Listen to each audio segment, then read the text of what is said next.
Beneath the polished pages of history lies another story, one carved in blood, bone, and fire.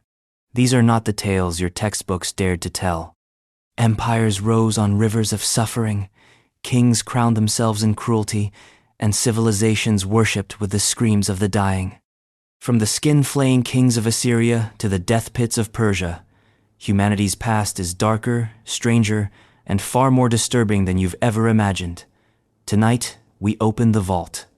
No mercy, no censorship, just the 103 most disturbing historical facts you never knew about and will never forget.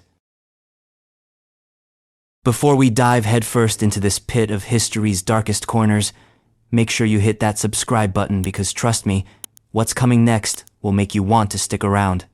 And while you're at it, drop a comment telling me where in the world you're watching from and what time it is right now. Are you hearing this in broad daylight or somewhere past midnight when the shadows feel just a little too close? The Assyrians were notorious for skinning captured enemies alive and displaying their hides on city walls as warnings. The Assyrian Empire was not built on diplomacy, it was built on fear, sharpened steel, and the willingness to make every other civilization lose sleep at night. Their kings understood one thing: terror is more effective than treaties. After a victory, Assyrian soldiers didn't just take prisoners, they turned them into billboards. The process was horrifyingly methodical.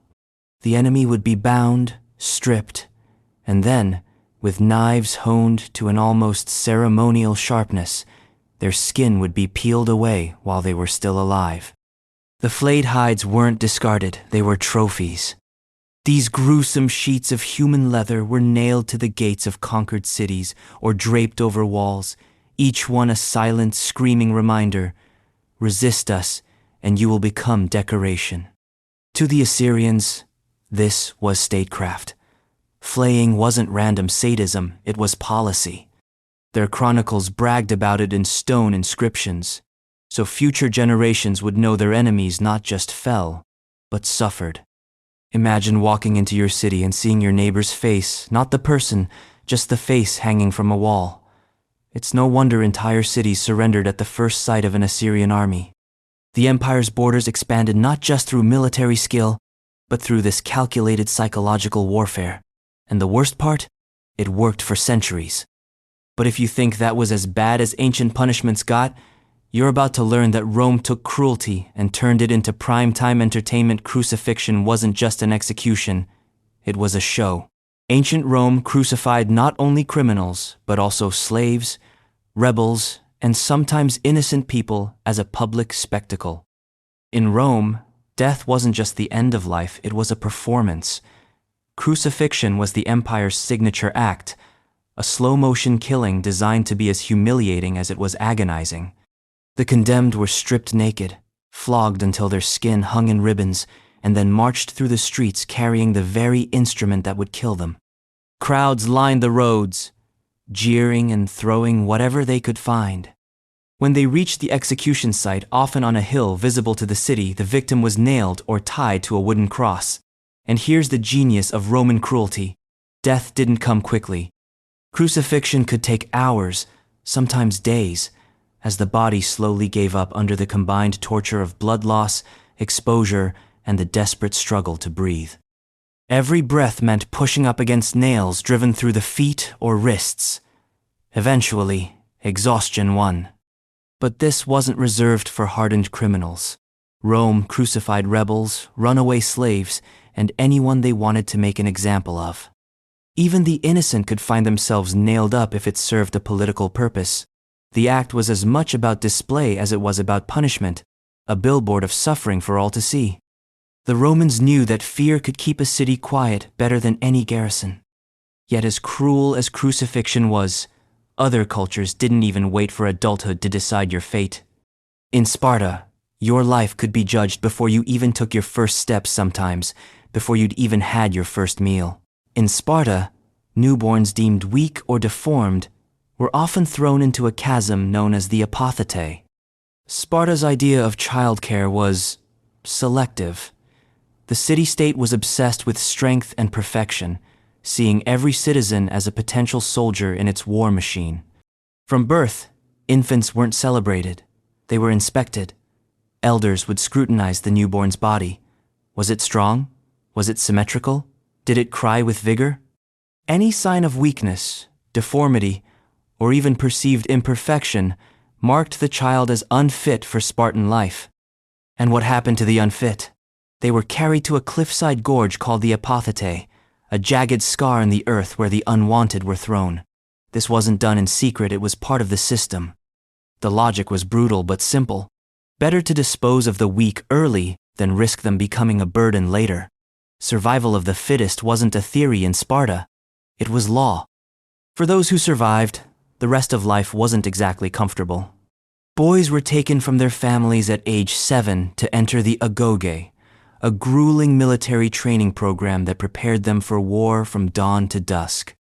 Women, though given more freedom than in many other Greek states, were also expected to produce strong warriors. The state's obsession with perfection meant that compassion was seen as weakness.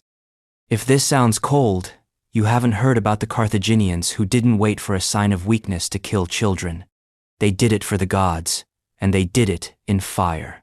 The Carthaginians are believed to have sacrificed children to their god Baal Hammon by burning them alive. In the shadow of Carthage's towering walls, smoke once curled into the sky, not from war, but from worship. The Carthaginians believed their chief god, Baal Hammon, demanded something precious in exchange for blessings, and to them, nothing was more precious than a child. Archaeological evidence points to the Tophet, a sacred enclosure filled with urns containing charred remains of infants and young children. Whether these deaths were voluntary offerings or the result of social coercion, the result was the same: small bodies consumed in flames. The ritual was both public and solemn. Parents, or in some cases, priests acting on behalf of the city, would place the child in the outstretched bronze arms of a deity statue. Beneath, a fire roared. The heated metal would tilt, and the child would slide into the flames below. Ancient writers claimed the priests would play flutes and drums to mask the cries, ensuring that the parents' resolve never faltered. Some historians debate whether all these sacrifices were deliberate killings or whether some urns held cremated remains from natural deaths, but the sheer scale of the burial ground suggests something far darker than chance. In Carthage, loyalty to the gods sometimes meant paying the ultimate price, not with your own life, but with your child's. If that makes you think power can't corrupt any deeper than that, wait until you meet Emperor Nero, a man for whom family ties were nothing compared to ambition, paranoia, and a flair for theatrical murder.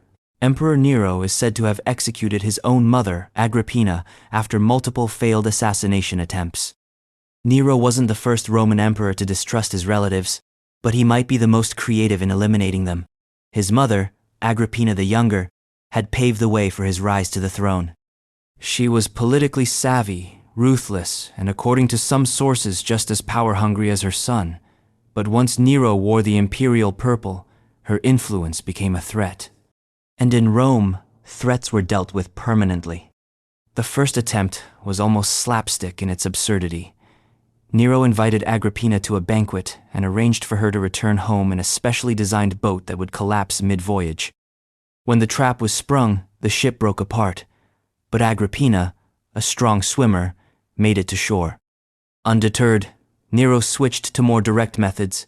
Assassins were sent, poisons were tried. Finally, he settled on brute force. Soldiers stormed her villa and struck her down. Ancient gossip claimed she bared her womb to them, shouting, "Strike here, for this bore Nero." Whether true or embellishment, the story captures the twisted theater of the act. Killing your own mother might seem like the bottom of the moral barrel, but ancient civilizations often wrapped cruelty in ritual, even when it was dressed up as a game. For the Maya, sport and sacrifice were not separate arenas, they were the same. The ancient Mayans sometimes played ritual ball games where the losers or winners were sacrificed to the gods. The Mayan ball game, known as pits, wasn't your neighborhood pickup match. It was a high-stakes, high-culture event that could end with someone's heart on an altar. Played with a heavy rubber ball and stone courts, the goal was to pass the ball through a narrow vertical hoop without using hands or feet, hips, thighs, and forearms only. The game was brutal.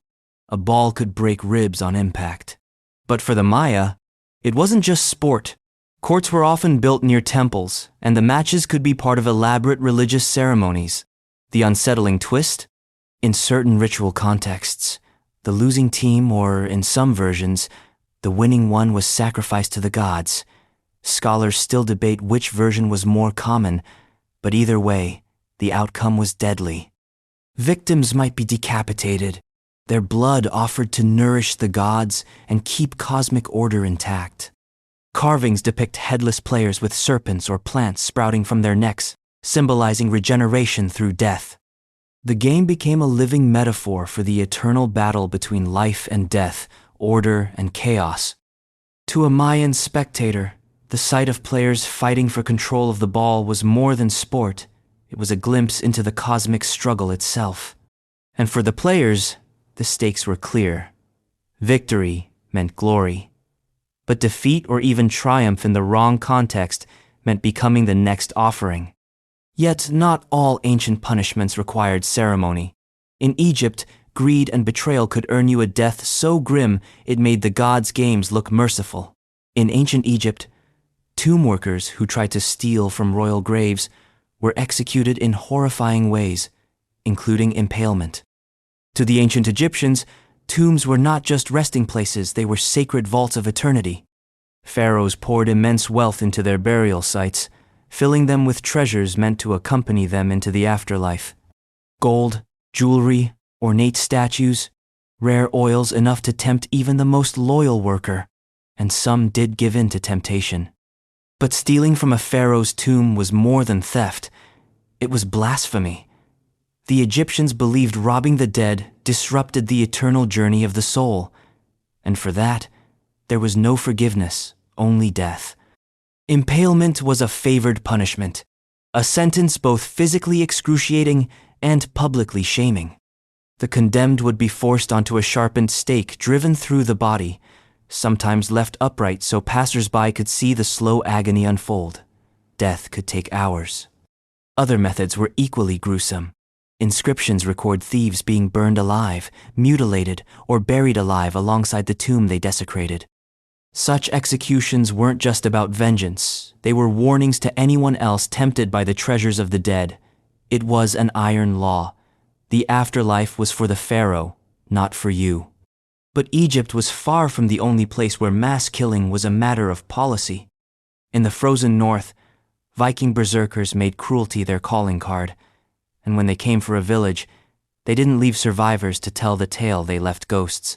Viking berserkers sometimes massacred entire villages, killing women and children indiscriminately during raids. The berserkers were not ordinary warriors. These were the shock troops of Norse warfare men who fought in a trance-like fury, wearing nothing but animal pelts or sometimes even going bare-chested into battle. Legends say they howled like wolves and bit their shields, possessed by the spirit of the bear or wolf they wore, and when they descended on a coastal village, there was no mercy to be found. Raids were swift and brutal. Men were cut down without hesitation, women and children slaughtered or taken as captives to be sold into slavery. Houses were burned, livestock killed or driven off, and anything of value seized. Some sagas describe entire communities wiped from the map in a single night. The berserkers' ferocity was a weapon in itself, psychological warfare that spread terror across the coasts of Britain, Ireland, and beyond. The line between myth and reality is blurry, but archaeological finds confirm the mass destruction these warriors left behind. Piles of bones, charred ruins, and weapon marks on skeletons tell a story of violence that spared no one. The berserkers weren't just raiding for wealth, they were sending a message: resist us and you will be erased. But if berserkers fought like demons on earth, the Aztecs were determined to appease the gods in heaven, and their offerings were counted in thousands of human lives. The Aztecs reportedly sacrificed tens of thousands of captives during the dedication of the Templo Mayor in 1487. The Templo Mayor was the heart of Tenochtitlan, a towering double pyramid dedicated to the gods Huitzilopochtli and Tlaloc. When it was rebuilt in 1487, the Aztec rulers decided the opening ceremony would be an offering unlike anything seen before or since. According to some Spanish accounts, over 4 days and nights, the steps of the pyramid ran slick with blood as captives were brought in endless lines to the summit. There, priests armed with obsidian blades performed the ritual with terrifying speed. The victim was stretched across a stone altar, chest thrust upward, and in one swift motion the blade opened the ribcage. The still beating heart was lifted to the sky, then placed in a ceremonial vessel. The body was cast down the pyramid steps to make room for the next. Numbers vary. Some chroniclers claimed 20,000 dead, others 80,000. Even if exaggerated, the scale was undeniably massive. Captives had been taken from wars fought specifically for this purpose, flower wars designed to capture rather than kill, feeding the insatiable hunger of the gods. The smell of blood and burning incense must have hung over the city like a shroud. For the Aztecs, this was a sacred duty, a cosmic payment to keep the sun moving across the sky. For the captives, it was a march to certain death under the shadow of a temple that seemed to touch the heavens. And while the Aztecs sacrificed to preserve the universe, some civilizations punished sin by simply letting the river decide your fate. In ancient Mesopotamia, drowning women accused of adultery was a legal form of punishment. In the cradle of civilization, laws were carved into stone not just to guide society, but to make sure everyone understood exactly how harsh life could be if you broke them. The Code of Hammurabi, one of the earliest known legal systems, laid out a long list of crimes and their equally long list of punishments. For women accused of adultery, the sentence could be as swift as it was final: death by drowning. This wasn't a chaotic mob punishment, it was state-sanctioned justice. The condemned woman might be bound and thrown into a river or canal, her survival left entirely to the will of the gods. If she drowned, the gods had judged her guilty. If she somehow survived, divine forces had intervened, and she might be spared. Of course, in practice, miraculous survival was rare. The public nature of the execution was intentional. Drowning in front of a crowd reinforced social order, sending a crystal-clear message about fidelity and the consequences of betrayal. What's more, the law didn't necessarily treat men equally. Double standards were baked into the stone tablets. And while Mesopotamian punishments were brutal, the Tang dynasty in China would take the idea of drawn-out death to an entirely new level, creating an execution so infamous that it still chills the imagination centuries later. The Tang dynasty in China practiced Lingchi death by 1,000 cuts for certain crimes. Lingchi was not just a method of execution, it was a statement. Reserved for crimes like treason, parricide, and mass murder, this punishment was as much about shame as it was about suffering. The condemned would be tied to a wooden frame in a public square, and an executioner would begin the process of systematically cutting away small pieces of flesh. The cuts started at the limbs, moving inward toward the torso, each slice designed to prolong life rather than end it quickly. Witnesses reported that in some cases, victims remained conscious through dozens, even hundreds of cuts. The ordeal could last hours, and the executioner's skill determined just how long the agony was drawn out. In addition to physical torment, Lingchi carried a spiritual penalty. In Chinese belief, mutilating the body could prevent the soul from finding peace in the afterlife. Thus, the punishment continued beyond death, marking the condemned as dishonored for eternity. Crowds gathered to watch, sometimes jeering, sometimes silent in awe of the state's power. The execution served as a public warning. Some crimes would not just kill you, they would erase you piece by piece. But while the Tang dynasty perfected slow death, the Persians under Xerxes preferred to make an example in a single, decisive stroke, sometimes literally chaining failure together before killing it. The Persians under Xerxes chained entire groups of engineers together and executed them after a bridge collapsed. Xerxes, king of the vast Persian Empire, commanded armies and resources that dwarfed those of most rivals. But with great power came an equally great intolerance for failure. When his engineers built a bridge to cross a body of water, whether for military or trade purposes, it was expected to stand. If it collapsed, there was no talk of repairs or second chances. There was punishment. Historical accounts suggest that when one such bridge failed, Xerxes' fury was legendary. The engineers responsible were not just dismissed, they were chained together, turned into a human bundle of disgrace, and executed as a group. In a world where rulers were seen as semi-divine, a structural failure wasn't merely a technical error, it was an insult to the king's authority. This brutal reprisal served a double function. It ensured no one under Xerxes would dare deliver substandard work again, and it reminded the empire's subjects that the king's will was absolute. If a bridge could be punished, so could the men who built it. The Persians may have reserved their wrath for engineers in this case, but in Athens, a different kind of injustice played out daily, one that reduced half the population to property. In Athens, women had no legal rights and were considered the property of their male relatives. Classical Athens is often celebrated as the birthplace of democracy, but that democracy had strict membership rules. Women, regardless of wealth or intellect, were excluded entirely. They could not vote, hold office, own property independently, or represent themselves in court. Legally, they were perpetual minors, under the guardianship of a kyrios, a male relative, usually a father, husband, or brother.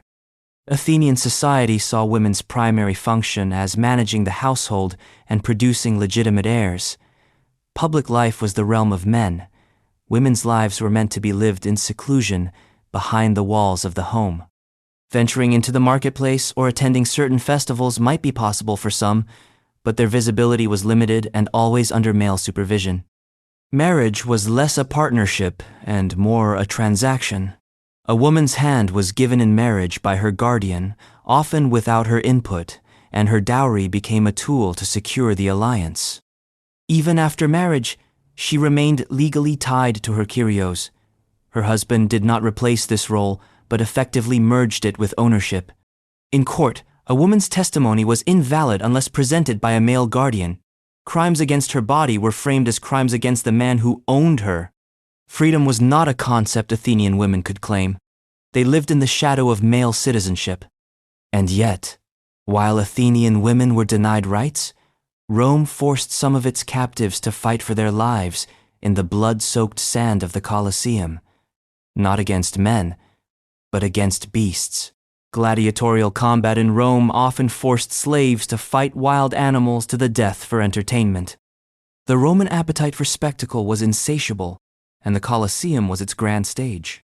While gladiator duels between trained fighters drew the largest crowds, another event stirred a darker excitement, the venatio, or beast hunt. But this wasn't always a hunt. Often, it was a slaughter.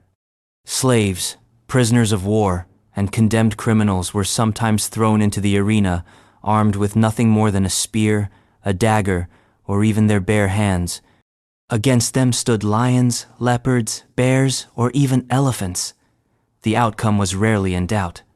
Wild animals, starved and enraged, tore through the hapless humans, while tens of thousands of spectators roared with approval. For the Romans, this was more than mindless bloodlust.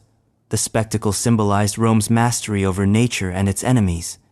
Each kill reinforced the image of an empire unconquerable, even by the fiercest creatures. Yet to the victims, it was simply state-sanctioned execution dressed up as sport. Sometimes the events were so one-sided that the term fight felt generous. Victims were placed in cages and released into the arena just to be mauled. The venatio was not about contest, it was about display. But in the hands of the Mongols, human lives weren't used for sport, they were used as shields. The Mongols used captured civilians as human shields during sieges. When the Mongol war machine rolled across Eurasia, no wall was high enough to guarantee safety. Their siege tactics were terrifyingly effective, blending psychological warfare with ruthless practicality. One of their most brutal methods involved turning civilians, often women, children, and the elderly into unwilling participants in the assault. Captured townsfolk from earlier conquests would be driven ahead of the Mongol army toward the besieged city's gates. The defenders faced an impossible choice: fire on the attackers and kill their own people, or hold back and watch the Mongols breach the walls unopposed. Sometimes the hostages were chained together in tight formations, creating a living barrier to absorb arrows and stones. In other cases, they were forced to carry ladders, siege shields, or even battering rams, taking the brunt of defensive fire while Mongol soldiers advanced behind them. The tactic was devastatingly effective. Defenders hesitated, morale crumbled, and the psychological blow often led to surrender before the final assault. To the Mongols, civilians weren't just collateral damage, they were tools of war. And for the Scythians, the line between victory and cruelty was crossed in blood, sometimes the blood they drank themselves. Ancient Scythians sometimes drank the blood of their first enemy killed in battle. The Scythians, nomadic horsemen of the Eurasian steppe, were as much a terror to their enemies as they were a mystery to outsiders. Fierce, fast, and deadly with the bow, they carried their entire lives on horseback. In battle, victory wasn't just measured in bodies. It was marked in ritual. And one of the most disturbing of these rituals was the initiation of a warrior, drinking the blood of the first man he killed.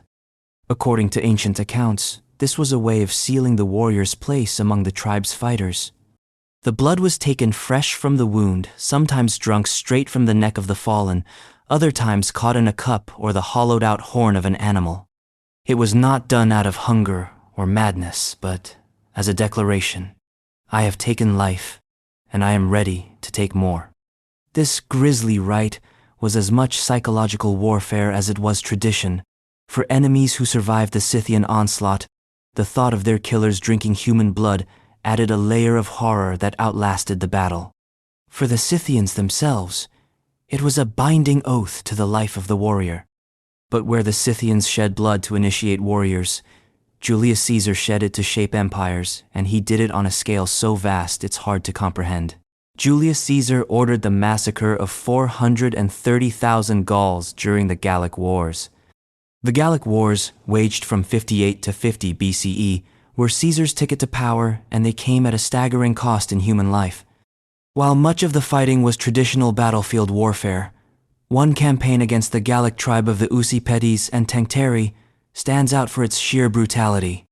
After luring the tribes into negotiations under a flag of truce, Caesar's legions suddenly attacked, slaughtering them without warning. The result was carnage on a scale Rome had rarely seen. Men, women, and children cut down in the tens of thousands. Estimates from Caesar's own commentaries place the death toll at around 430,000. Whether inflated for propaganda or accurate, the number is staggering. Survivors were taken as slaves, their lands stripped, their culture broken. For Caesar, this was more than military victory, it was a political performance.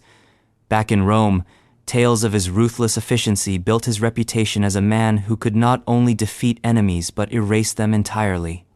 For the Gauls, it was the end of their resistance and the beginning of life under the Roman heel. And while Caesar's massacre was a calculated act of war, the Druids of ancient Celtic religion practiced killings that were more symbolic but no less deadly. The ancient Druids allegedly conducted human sacrifices by burning victims inside giant wicker men.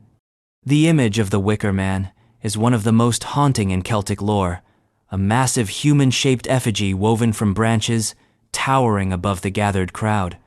According to Roman writers like Julius Caesar himself, the Druids would fill these hollow figures with live human captives, criminals, prisoners of war, and sometimes, it was said, innocents chosen as offerings. Once packed inside, the wicker structure would be set alight.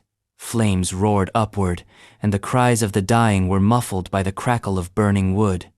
The sacrifice was meant to appease the gods, ensure bountiful harvests, or secure victory in war. To the Druids, it was a sacred rite. To Roman observers, it was barbarism that needed to be eradicated. While some historians debate whether these accounts were exaggerated Roman propaganda, archaeological evidence of ritual killings among Celtic peoples gives weight to at least some of the claims. Whether the Wicker Man was literal or symbolic, the message was clear: the gods demanded blood, and the Druids were ready to give it. But while Druids killed to serve their gods, Roman emperors sometimes killed entire families simply to serve their own paranoia. Roman emperors occasionally executed entire families to prevent political revenge. In the political ecosystem of ancient Rome, survival often depended less on ability and more on eliminating threats completely. A rival wasn't just the man plotting against you. It was his wife, his children, his cousins, his in-laws, and anyone who might one day claim a grievance in his name. Some emperors didn't take chances. They ordered the destruction of entire bloodlines. The logic was ruthless. Kill the patriarch, and you leave behind heirs with a vendetta. Kill everyone, and you erase the vendetta entirely. Families accused of treason could find themselves dragged from their homes at night, rounded up, and executed in public squares, or quietly dispatched in prison cells. This policy wasn't written in law, but it became a tool of imperial control. It wasn't only about revenge, it was about fear. Every senator, general, or wealthy citizen knew that crossing the emperor could mean not just their own death, but the annihilation of their family name, their legacy, and every future descendant who might dream of vengeance. And while Rome perfected political extermination, the Assyrians preferred their destruction, loud, public, and scrawled across history in blood. Ancient Assyrian kings sometimes ordered conquered cities razed, and their inhabitants deported en masse. When the Assyrians conquered, they didn't just add new lands to the empire, they dismantled the very idea that their enemies had ever existed as independent peoples.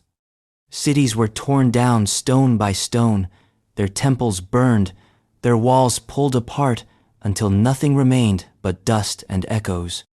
The inhabitants, if they were lucky, weren't slaughtered outright.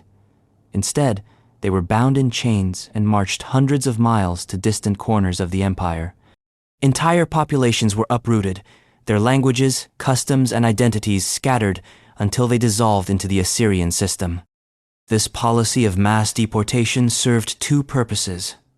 First, it stripped conquered lands of the manpower to rebel. Second, it filled the empire's heartlands with laborers and soldiers who owed their survival to the king. Assyrian inscriptions carved into palace walls boast of these acts like trophies, numbers of deportees listed alongside tallies of executed rebels. The message was as brutal as it was effective. Resist, and you won't just lose the fight. You'll lose your home, your history, and your future.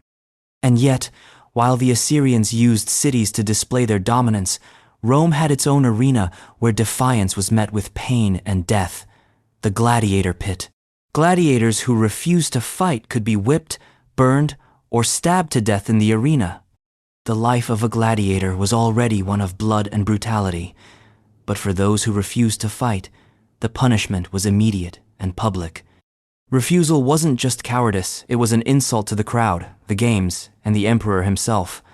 If a gladiator hesitated, executioners known as lictors or arena attendants would rush in with whips, hot irons, and blades.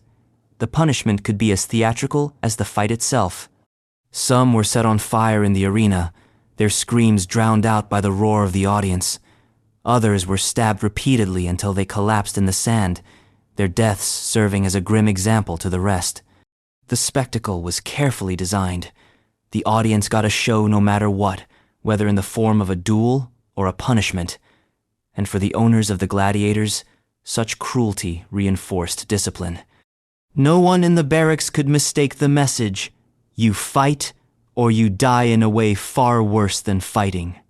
In Rome, the arena was both entertainment and a theater of control, an idea that, in another corner of the world, would be mirrored in a practice far slower but no less destructive.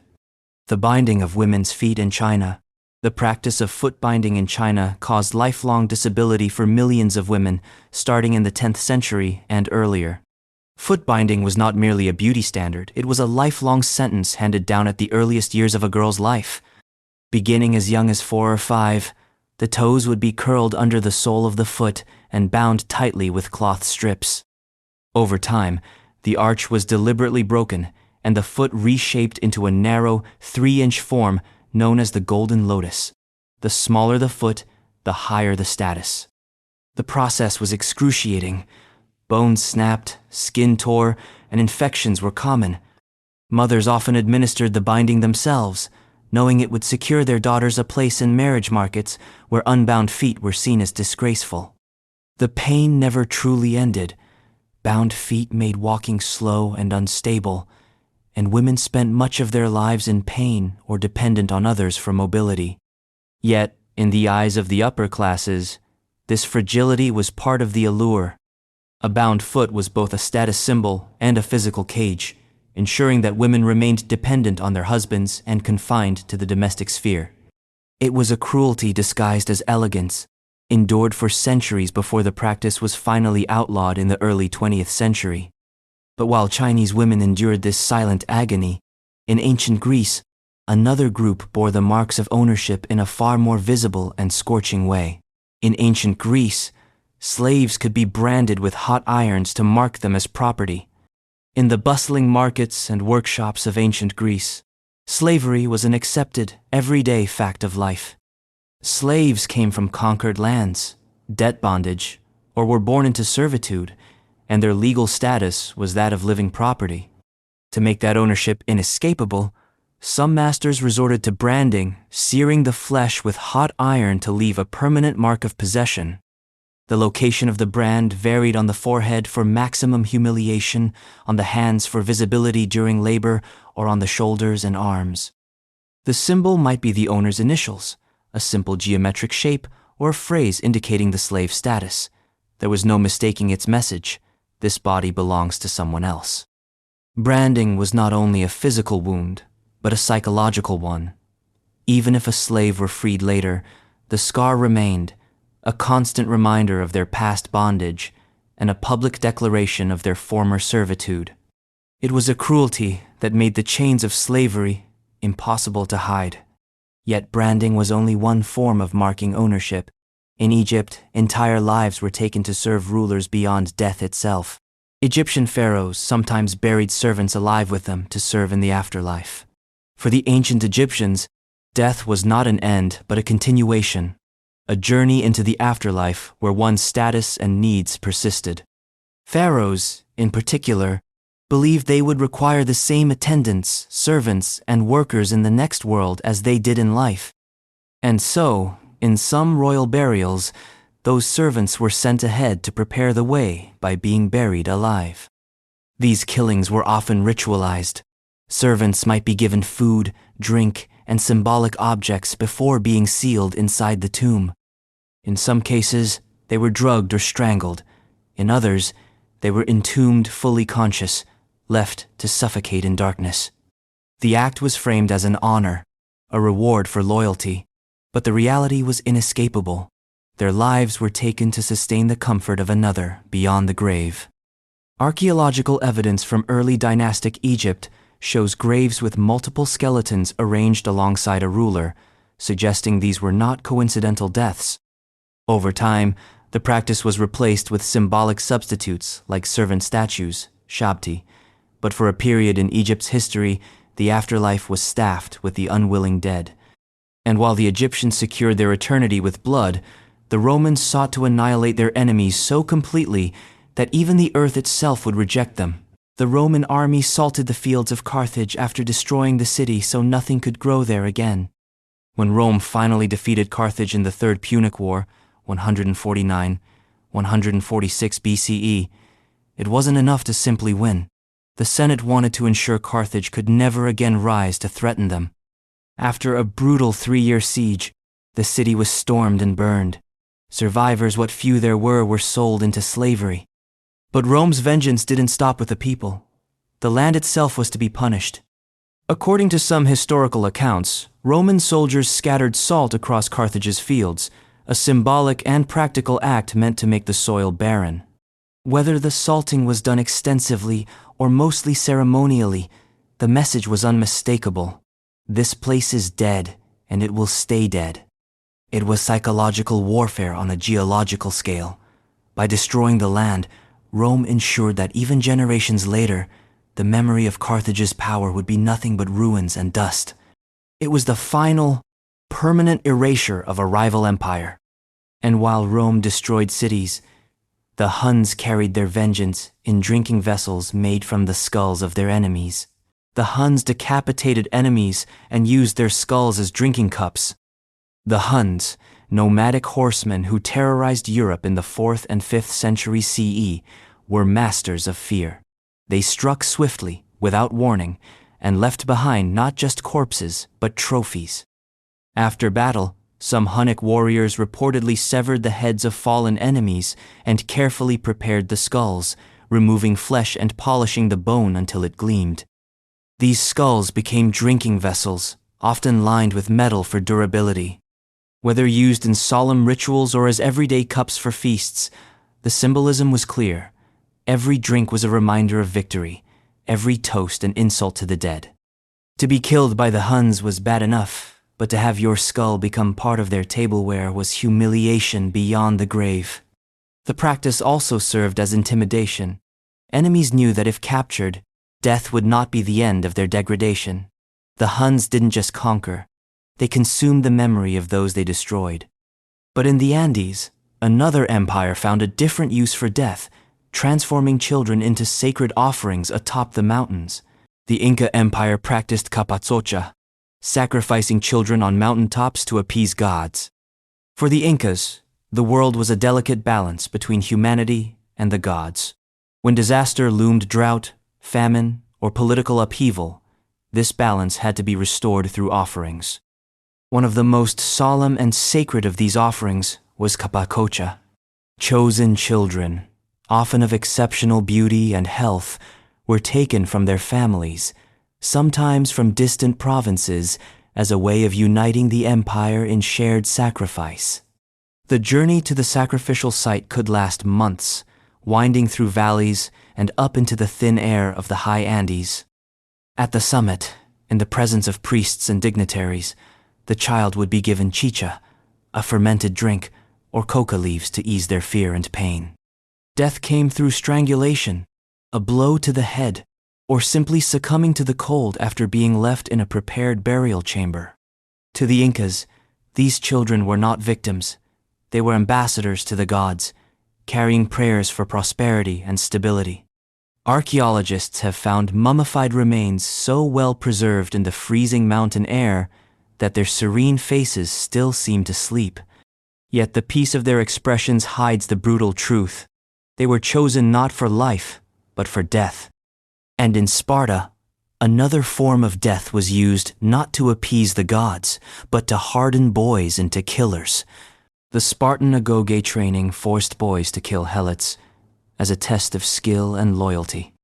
In Sparta, childhood ended at 7.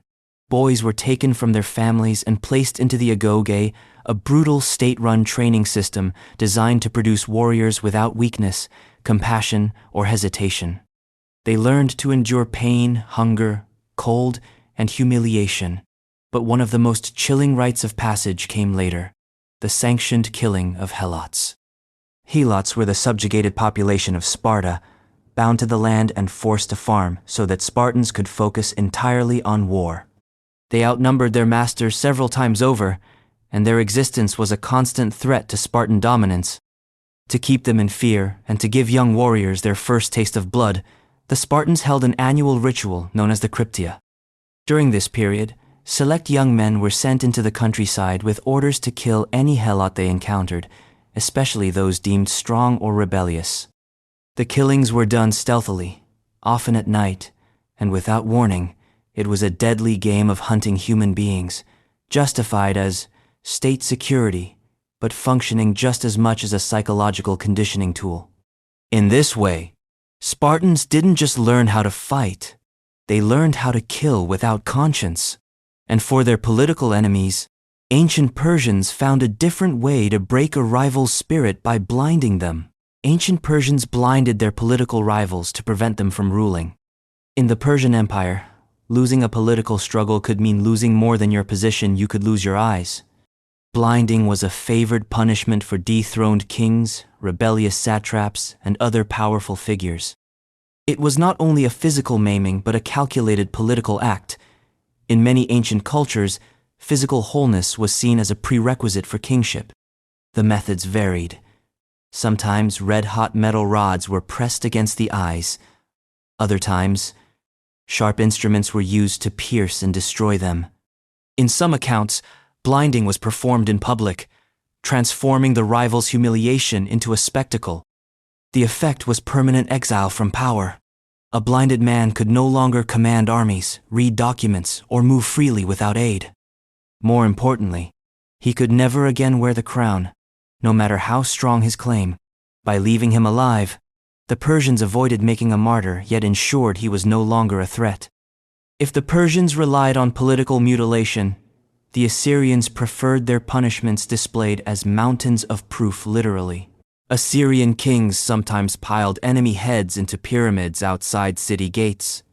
For the Assyrians, victory didn't end when the battle was won. It continued in the aftermath, where they turned the corpses of their enemies into monuments of fear. After a decisive victory, soldiers would gather the severed heads of the slain and pile them into towering pyramids outside the gates of conquered cities.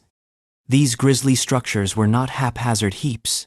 They were arranged deliberately, with the largest and most fearsome heads displayed most prominently. To the Assyrians, this was both a warning and a boast. This is what happens to those who oppose us. Travelers, traders, and messengers entering the city would see the piles first, ensuring the reputation of Assyrian cruelty spread far beyond the battlefield. Even those spared execution were forced to walk past the sight of their dead countrymen, staring at them with empty eyes. It was psychological warfare in its purest form. Death turned into a permanent, rotting signpost. And in Rome, another form of execution would be just as notorious for its silent horror: death by poison, tested first on someone expendable. In Rome, poisoning was so common among the elite that tasting slaves were often sacrificed daily. Life among Rome's political and social elite was a constant game of survival, and not only on the battlefield or in the Senate. Within the marble halls and banquet chambers, danger could come in a goblet of wine or a platter of roast meat.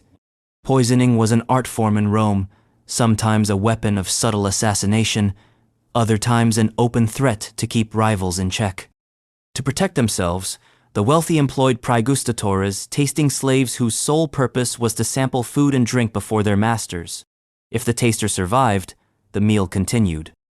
If the taster collapsed in agony, well, the problem had been caught early at the cost of a human life. These slaves lived in a perpetual gamble. Even a single sip could be fatal, and poisons in Rome were sophisticated, from slow-acting toxins that mimicked disease to fast-acting venoms that killed before help could arrive.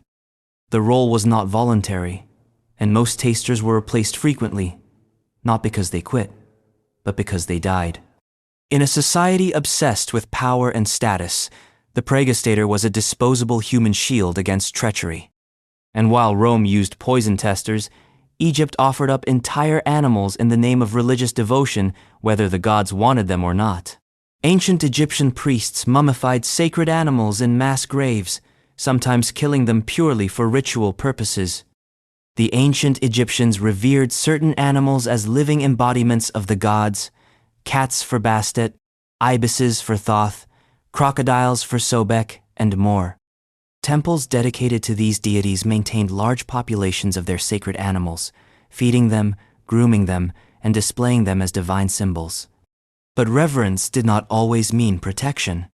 Archaeological excavations have uncovered vast catacombs containing thousands upon thousands of mummified animals, many of them young, perfectly preserved, and clearly killed for the purpose of becoming offerings. Priests would sometimes breed or capture these animals, specifically to slaughter them in ritual. The mummies, wrapped in linen and sometimes placed in decorated coffins, were sold to worshippers as votive offerings. Believers hoped that presenting a mummified sacred animal to a temple would win divine favor. The sheer scale of these burials suggests an industrial operation, temples functioning as both slaughterhouses and holy sites. It was devotion mixed with death, a reminder that ancient religion could be as cruel as it was beautiful. And while the Egyptians killed for the gods, Rome found ways to kill a man twice, once in body and once in memory. Rome's Damnatio Memoriali erased a disgraced person from history, but often only after killing them brutally. Damnatio Memoriali, the condemnation of memory, was Rome's ultimate act of political erasure. When the Senate or emperor declared it, every trace of a person's existence was systematically destroyed. Statues were smashed, inscriptions chiseled away, coins reminted, and portraits defaced. It was as if the condemned had never lived. But this punishment was almost never purely symbolic. Before erasing the person from history, Rome usually erased them from life in spectacular fashion. Executions could be public, humiliating, and drawn-out beheadings, crucifixions, or even being thrown to wild beasts. Once the body was disposed of, the real work began, rewriting history without them. The goal was total annihilation, not just killing the body, but killing the legacy. Without monuments, without names, without memory, the condemned could not be celebrated or mourned. It was a fate worse than death for Romans obsessed with honor and posterity. And yet, while Damnatio Memoriali was an execution of identity, some Roman rituals turned their wrath on creatures, entirely innocent dogs, sacrificed for crimes committed centuries earlier. Roman soldiers were known to crucify dogs during certain rituals as punishment for past betrayals in war. In the annals of Roman cruelty, few practices are as strangely specific and tragically pointless as the ritual crucifixion of dogs. This wasn't a punishment for any crime they had committed in the present. It was a symbolic act, a centuries-old tradition tied to a military disaster in which watchdogs allegedly failed to alert defenders during a surprise enemy attack. Every year, in a grim festival known as the Supplicia Canum, dogs were publicly displayed, often nailed to crosses or hung from poles, left to die in agony. Meanwhile, geese praised for sounding the alarm during the historic siege of Rome were carried in honor through the streets. The message was clear.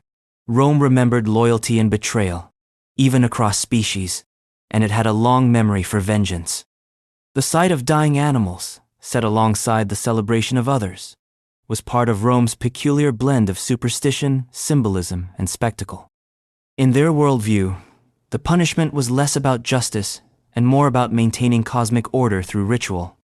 If Rome could inflict ceremonial death on animals, Babylon had no qualms about tearing the very voices from criminals who displeased them. Ancient Babylonian punishments included cutting off a criminal's tongue or ears.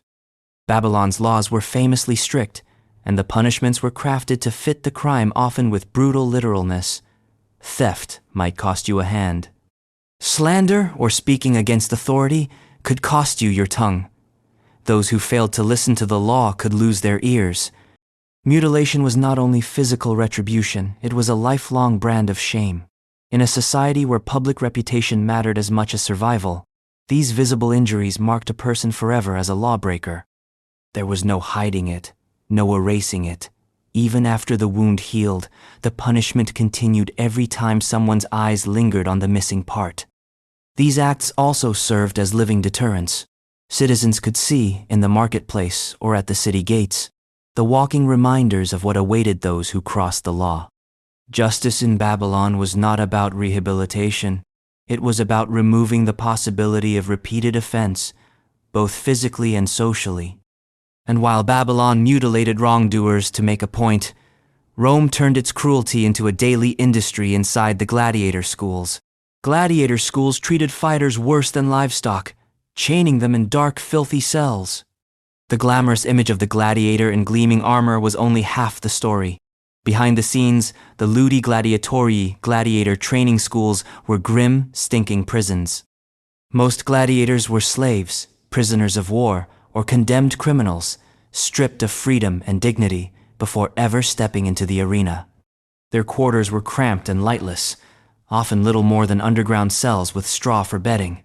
Chains were used to prevent escape, and beatings were common to enforce discipline. Food was basic and aimed at keeping fighters heavy for endurance, not healthy. Illness spread quickly in the squalid conditions, and injuries from training were treated with minimal care, if at all. Fighters trained daily under the harsh eyes of Lanistae, the managers who owned them. To the Lanista, a gladiator was an investment, but not a human one. A horse might be treated with more concern, because a horse could be sold without the risk of rebellion. Life in the gladiator school was a slow grind toward inevitable death. Even if a fighter survived long enough to earn freedom, the years of brutality often left them broken in body and spirit. And in another corner of the ancient world, the Aztecs prepared their victims for an even crueler fate, flaying them alive and wearing their very skin. The Aztecs flayed victims alive, wearing their skins as ceremonial clothing. In the religious life of the Aztecs, sacrifice was not only about blood, it was about transformation. During certain festivals, particularly those honoring the god Xipe Totec, our Lord the Flayed One, the priests would take captives and strip them of their skin while they were still alive. The pain was unimaginable, the process slow and deliberate, the victims' screams echoing through temple courtyards. Once the skin was removed, it was not simply discarded. Priests, and sometimes chosen warriors, would wear the flayed hides like garments, allowing the blood to seep into their own flesh. The gruesome disguise was symbolic, representing renewal, fertility, and the shedding of the old for the new. The wearer became an earthly embodiment of the god himself, walking among the people in a macabre display of divine power. For days, these skins would be worn, stretching and drying until they began to rot. When finally removed, they were placed in sacred repositories, still considered holy. The act was both a horror and a blessing in Aztec belief, but for the victims, it was nothing but agony turned into ritual. And while the Aztecs turned bodies into sacred clothing, Rome could turn its greatest monument into a death trap by flooding it. Ancient Rome's Colosseum sometimes flooded for mock naval battles where slaves drowned. The Colosseum was a marvel of engineering, but it was also a playground for imperial cruelty. Among its more spectacular entertainments was the Naumachia mock naval battles staged for cheering crowds. The arena floor could be transformed into a shallow lake by flooding it through an underground system of aqueducts and channels. In these spectacles, slaves, prisoners of war, or condemned criminals were forced into small boats and ordered to reenact famous sea battles. They were poorly armed, often without any real chance of victory. The water itself became the weapon. Capsized boats meant drowning victims, their bodies vanishing beneath the surface while the crowd laughed or cheered. These shows were about more than entertainment. They were a demonstration of Rome's control over nature itself. To flood a stadium in the heart of the city was an engineering flex. To fill it with men condemned to die was a political one. The emperor reminded everyone that the empire not only ruled the land, but could command the seas at will, even if those seas were only a few feet deep.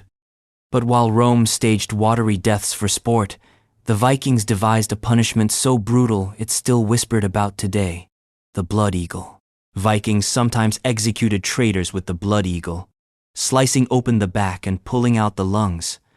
The blood eagle is one of the most infamous punishments attributed to Viking culture, a method reserved for the most despised traitors and oathbreakers. The victim would be restrained face down, their back exposed to the executioner's blade. With deliberate cuts, the ribs were severed from the spine and spread apart, creating the wings of the eagle. The executioner would then reach into the chest cavity and pull out the lungs, draping them over the spread ribs. Whether the victim remained conscious through this process is debated, but even the attempt would be agony beyond comprehension. Sources differ on whether the blood eagle was historical reality or later exaggeration, but its presence in Norse sagas speaks to the cultural power of the idea. It was a punishment meant not only to kill, but to obliterate honor. Death came slowly, and the sight of the eagle was intended to terrify anyone who might consider betrayal. If this seems like the height of Viking cruelty, Remember that in Sparta, humiliation could be weaponized just as effectively sometimes by forcing people to drink themselves into disgrace. In Sparta, helots were forced to get drunk, so Spartan youth could mock them as a lesson in self-control. The Spartans trained their young to be warriors, not only through combat drills but through moral conditioning, at least their version of morality. One such lesson involved the humiliation of helots, the enslaved population who worked the fields and supported the Spartan war machine. During certain public gatherings, helots would be ordered to drink wine until they were stumbling, incoherent, and unable to stand. This wasn't a celebration, it was an orchestrated act of degradation. Spartan boys, gathered to watch, would be told to observe the drunken state as an example of weakness and lack of discipline. The implication was clear. Self-control was the mark of a Spartan. Loss of control was the mark of an inferior. Some accounts suggest that helots were forced to perform ridiculous acts or were beaten while inebriated, adding physical pain to the humiliation. The practice reinforced the strict social hierarchy and reminded the helots of their place. It also taught Spartan youth that cruelty could be a form of instruction, a lesson they would carry into adulthood. While Spartans used humiliation to break spirits, the Assyrians preferred a more permanent approach, mutilating prisoners so they would carry the mark of terror for the rest of their lives. Assyrian soldiers routinely amputated limbs of prisoners before releasing them to spread fear. The Assyrian Empire thrived on fear, and few tactics were as effective as turning surviving enemies into living warnings. After a conquest, captured soldiers or civilians might be spared execution, but only after their hands, feet, or ears were cut off. These mutilated survivors were then released, often sent limping back to their home cities. Their presence was a walking proclamation of Assyrian dominance. This is what happens to those who resist. In a time when word of mouth traveled faster than armies, these maimed witnesses spread terror across the land without the Assyrians lifting another sword. Reliefs carved into palace walls immortalized these acts, showing soldiers holding severed limbs as trophies. To the Assyrian kings, this was a form of public relations, a gruesome advertisement of their power. For the victims, survival was a bitter gift, their lives forever marked by the conqueror's cruelty. The Assyrians maimed their enemies to keep them powerless. The Byzantines achieved the same through a single, blinding stroke. The Byzantine Empire used blinding as a preferred method of political punishment. In the Byzantine court, political intrigue was constant, and losing a power struggle didn't always mean death, but it almost always meant ruin. Blinding was a favored punishment for rivals, rebels, or even family members who posed a threat to the throne. The act was both practical and symbolic. Without sight, a man could not lead troops, read military dispatches, or rule effectively. In Byzantine belief, physical wholeness was linked to legitimacy. A blinded man was automatically disqualified from imperial authority. By keeping him alive, the emperor avoided creating a martyr while ensuring the rival would never reclaim power. Methods varied: heated metal rods, sharp instruments, or even blinding through exposure to intense light. Some victims were partially blinded, leaving them able to see enough to navigate, but too impaired to lead. Others were accompanied by mutilation, such as cutting the nose, further ensuring political death. It was a punishment that could be administered swiftly but carried a lifetime of humiliation. And in China, certain rulers decided that even disagreement could warrant a burial, one that happened while the victim was still breathing. In ancient China, some emperors buried scholars alive for disagreeing with their rule. In imperial China, intellectual dissent could be as dangerous as armed rebellion, sometimes more so. Scholars were the keepers of history, philosophy, and the moral codes that could either legitimize or challenge a ruler's authority. For an insecure emperor, criticism from these educated voices was intolerable, and a few chose to silence it in the most permanent way possible: burial alive. One of the most infamous episodes is linked to the Qin dynasty under Emperor Qin Shi Huang, the same ruler who built much of the Great Wall and the Terracotta Army. Historical accounts, particularly from the Han dynasty, describe how he ordered the live burial of hundreds of scholars accused of spreading dissent or refusing to endorse his legalist policies. The executions were often public, both as punishment and as a warning to others. Victims were sometimes placed in deep pits, covered gradually with earth until they suffocated in darkness. It was not only a physical death, but an ideological one, removing voices that could pass on dangerous ideas to future generations. By controlling the living and erasing the dissenting dead, the emperor aimed to ensure a history written only by the victors. And while Chinese rulers buried their critics, Roman fathers in antiquity could dispense with justice entirely when it came to their own children by law. Roman law allowed fathers to kill their own children without legal consequence. The Roman family was ruled by patria potestas, the absolute authority of the father over his household. Under this system, a father's power was so extensive that it included the legal right to kill his own children without facing trial or punishment. This wasn't a power exercised casually, but its very existence defined the family hierarchy. If a child brought dishonor, disobeyed orders, or committed a crime, the father could choose execution as a form of discipline. In early Rome, newborns were also subject to this authority. A father could accept the infant into the family or reject it, leading to abandonment or death. Even as Rome developed more complex legal systems, patria potestas remained a cornerstone of family law. Fathers could sell their children into slavery, disown them entirely, or, in extreme cases, order their execution. The state rarely interfered, viewing the family as a microcosm of Rome itself, with the father as emperor. And while Rome gave fathers the right to kill their children, ancient Egyptians sometimes entombed criminals in a fate arguably worse than death, walling them up alive. Ancient Egyptians sometimes walled criminals alive inside tombs as punishment. In ancient Egypt, tombs were sacred places meant to preserve the dead for eternity. To be buried within one was an honor, unless you were still alive when it happened. Certain crimes, especially those involving theft from royal tombs or blasphemy against the gods, could be punished by sealing the offender inside a stone chamber, transforming the honor of burial into a sentence of slow, inevitable death. The condemned might be placed in a small, dark chamber with no food, water, or light. Once the entrance was sealed with stone and mortar, there was no escape. The victim's final moments were spent in total darkness, breathing the stale air of their own grave.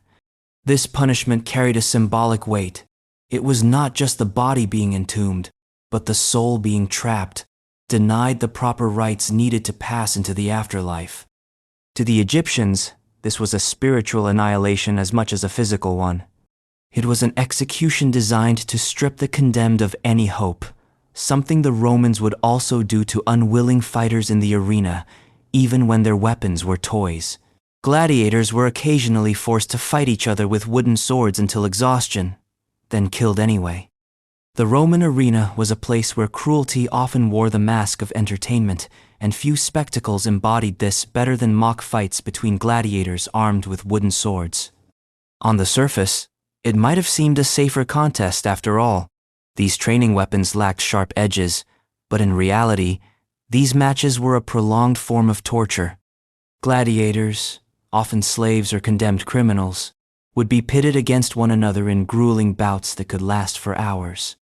The wooden swords, though blunted, were still heavy and capable of inflicting painful blows, broken bones, and deep bruises. There was no quick kill, only a slow wearing down of strength, stamina, and spirit. The crowd watched as fighters staggered under the weight of their own exhaustion, gasping for air and drenched in sweat. And when at last the combatants collapsed from fatigue, thinking perhaps the ordeal was over, the real cruelty began. The games' organizers, whether for the crowd's satisfaction or to remove useless fighters, would order their execution on the spot, sometimes by sword, sometimes by wild beasts.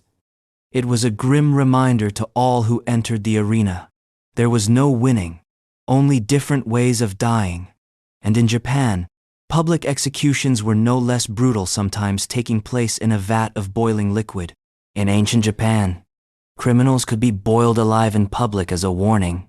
Feudal Japan's justice system could be as poetic in its symbolism as it was merciless in its execution.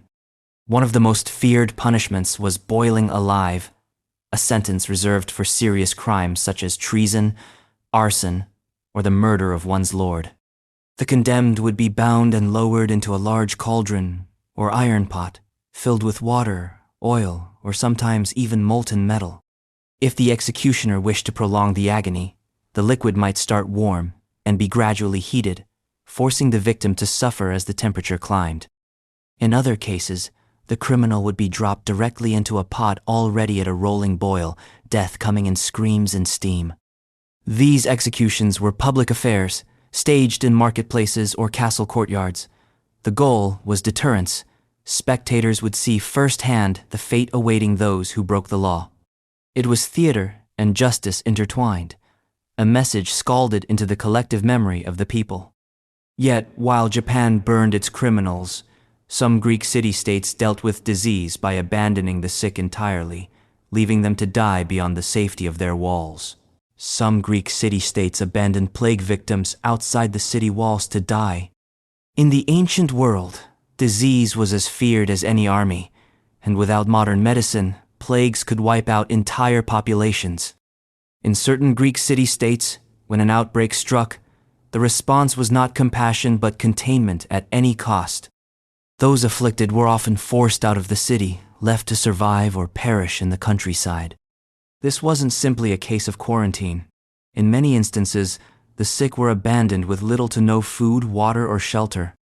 Some were carried out on carts and left in makeshift camps that quickly became open-air graveyards. The healthier citizens hoped the distance would halt the spread, but it also severed the bonds of community and kinship. Fear overrode family loyalty. Parents left children, spouses left each other. The city's gates became the line between life and death, and once you were on the outside, the odds were grim. While this abandonment was seen as a grim necessity, the Phoenicians took cruelty to a place both literal and nautical, nailing their prisoners to the very ships that carried them.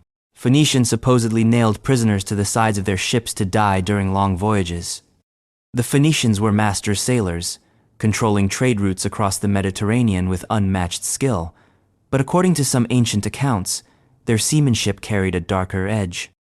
Prisoners, whether captured in raids or taken as punishment, were sometimes nailed directly to the wooden hulls of their ships.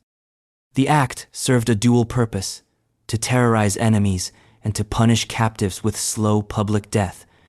Nailed through the hands, feet, or even chest, the victims would hang against the ship's outer planking, exposed to saltwater spray, scorching sun, and the ceaseless battering of waves. Voyages could last days or weeks. During that time, dehydration, exposure, and blood loss would take their toll, with death arriving long before the destination. For any ship that passed close enough to see, the display was unmistakable, a warning in human form.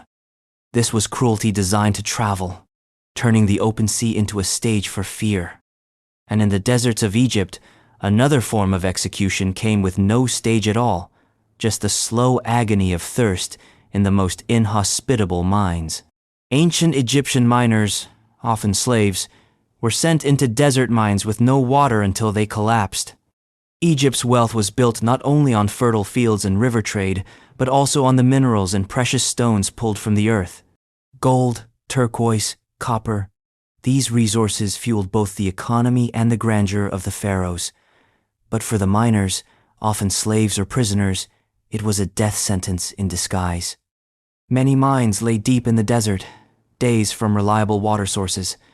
Workers would be driven into narrow shafts under the blistering sun, their only tools crude picks and baskets. They labored in suffocating heat, with dust filling their lungs and no respite from the conditions. Water was rationed to the bare minimum, or sometimes withheld entirely to drive the workers to exhaustion. Once a miner collapsed, there was little chance of rescue. The desert would claim the body as swiftly as the mine claimed its strength. It was extraction by attrition, valuing the ore more than the human lives that pulled it from the earth. And while the Egyptians sacrificed miners to their wealth, the Mongols weaponized death itself, turning corpses into carriers of plague. The Mongols catapulted diseased corpses over city walls to spread plague. Siege warfare in the medieval world was already brutal, but the Mongols brought it to a new level of calculated horror. When faced with fortified cities, they didn't just batter the gates, they attacked the defenders' health. During outbreaks of disease, especially plague, they collected the bodies of those who had died and loaded them into massive siege engines. These corpses, bloated and rotting, were hurled over the walls, crashing into courtyards, markets, and wells. The goal was simple: spread infection among the defenders, break their morale, and force surrender without having to storm the walls. The psychological impact was immense. Not only did the defenders face the fear of illness, but the sight and smell of disease raining from the sky was enough to break even the most disciplined troops. In some cases, the tactic succeeded. Without a single breach of the gates, the city fell not to swords, but to sickness. And while the Mongols used the dead as weapons, one Roman emperor didn't need armies or plague to destroy people sometimes. All it took was his own petty wrath. The Roman Emperor Commodus executed people simply for laughing at him. Commodus, son of Marcus Aurelius, was proof that imperial power could turn vanity into a weapon. Unlike his philosopher king father, Commodus relished spectacle and flattery and could not abide mockery. The emperor fancied himself a gladiator, strutting into the arena to slay opponents, usually rigged to lose, and demanding the adoration of the crowd. But in Rome, even emperors were not immune to whispers and snickers, and Commodus took them as personal insults. If someone laughed at the wrong moment, or appeared to smirk at his antics, it could mean death. This wasn't metaphorical, "you'll pay for that." It was a literal order to the guards. Witnesses might vanish overnight, or be hauled into public and executed as an example. The method didn't matter: beheading, strangulation, or even being tossed into the arena with wild beasts. What mattered was that the emperor's pride remained untouched. Under Commodus, Rome became a place where humor could kill you. Even the faintest appearance of mockery was dangerous, turning the imperial court into a theater where everyone knew their role. Applaud loudly, smile constantly, and never, ever laugh unless Commodus told you to. If Commodus killed to protect his ego, the Aztecs killed to keep the sun itself alive, sometimes by cutting the heart from a living chest. Aztec priests sometimes removed the beating hearts of victims while they were still alive. Among the Aztecs, the heart was the seed of life, and the most precious gift that could be given to the gods. In certain ceremonies, especially those dedicated to Huitzilopochtli, captives would be led up the steep steps of the Templo Mayor. There, 4 attendants would pin the victim's arms and legs, while a priest wielding an obsidian blade cut deep into the chest. The blade was sharp enough to pierce ribs in a single motion. The priest would reach in, grasp the heart, and lift it skyward while it still pulsed, offering it to the Sunday. Blood spilled across the altar stones, flowing down the pyramid steps in crimson streams. The body was then cast down to the courtyard below, where it might be dismembered for further ritual or left as an offering. For the Aztecs, this was an act of cosmic necessity. Without such sacrifices, the sun might falter, and the world would end. For the victim, it was a death both swift and terrifying, the final sight being the sky above and the priest's blade descending. If the Aztecs gave victims to the gods, Rome sometimes gave its prisoners to lions without warning and without mercy. Gladiator arenas often had hidden mechanisms to release wild animals onto unsuspecting prisoners. The Colosseum and other Roman amphitheaters were wonders of design, built not only for spectacle but for surprise. Beneath the arena floor lay a complex network of tunnels, cages, and lifts. At the right moment, hidden trapdoors could open, unleashing lions, leopards, or bears directly into the path of unsuspecting victims. Sometimes these victims were criminals condemned to die. Other times they were unarmed prisoners brought in under false pretenses. They might believe they were to fight another man, or even simply stand for sentencing, only to find a snarling predator charging toward them. The effect on the crowd was electric. The sudden appearance of wild beasts added shock, suspense, and a sense of divine justice, as if the gods themselves had chosen the punishment. The animals, starved and provoked, wasted no time tearing into flesh, while the audience roared with excitement. It was entertainment crafted from fear, death, and spectacle, a hallmark of Roman power. And while the Romans unleashed animals, the Assyrians preferred the cold, methodical horror of impalement, leaving their enemies suspended in agony for all to see. Ancient Assyrian reliefs depict soldiers impaling captives on long stakes. In the Assyrian Empire, conquest wasn't complete until it was carved in stone. Palace walls in cities like Nineveh and Nimrud bear detailed reliefs showing scenes of victory, tribute, and punishment. Among the most infamous images are those of impalement, rendered with such precision that the suffering of the victims seems to echo across millennia. The process was as much a performance as it was an execution. Captives, often enemy soldiers or rebellious leaders, were stripped naked and forced onto sharpened stakes.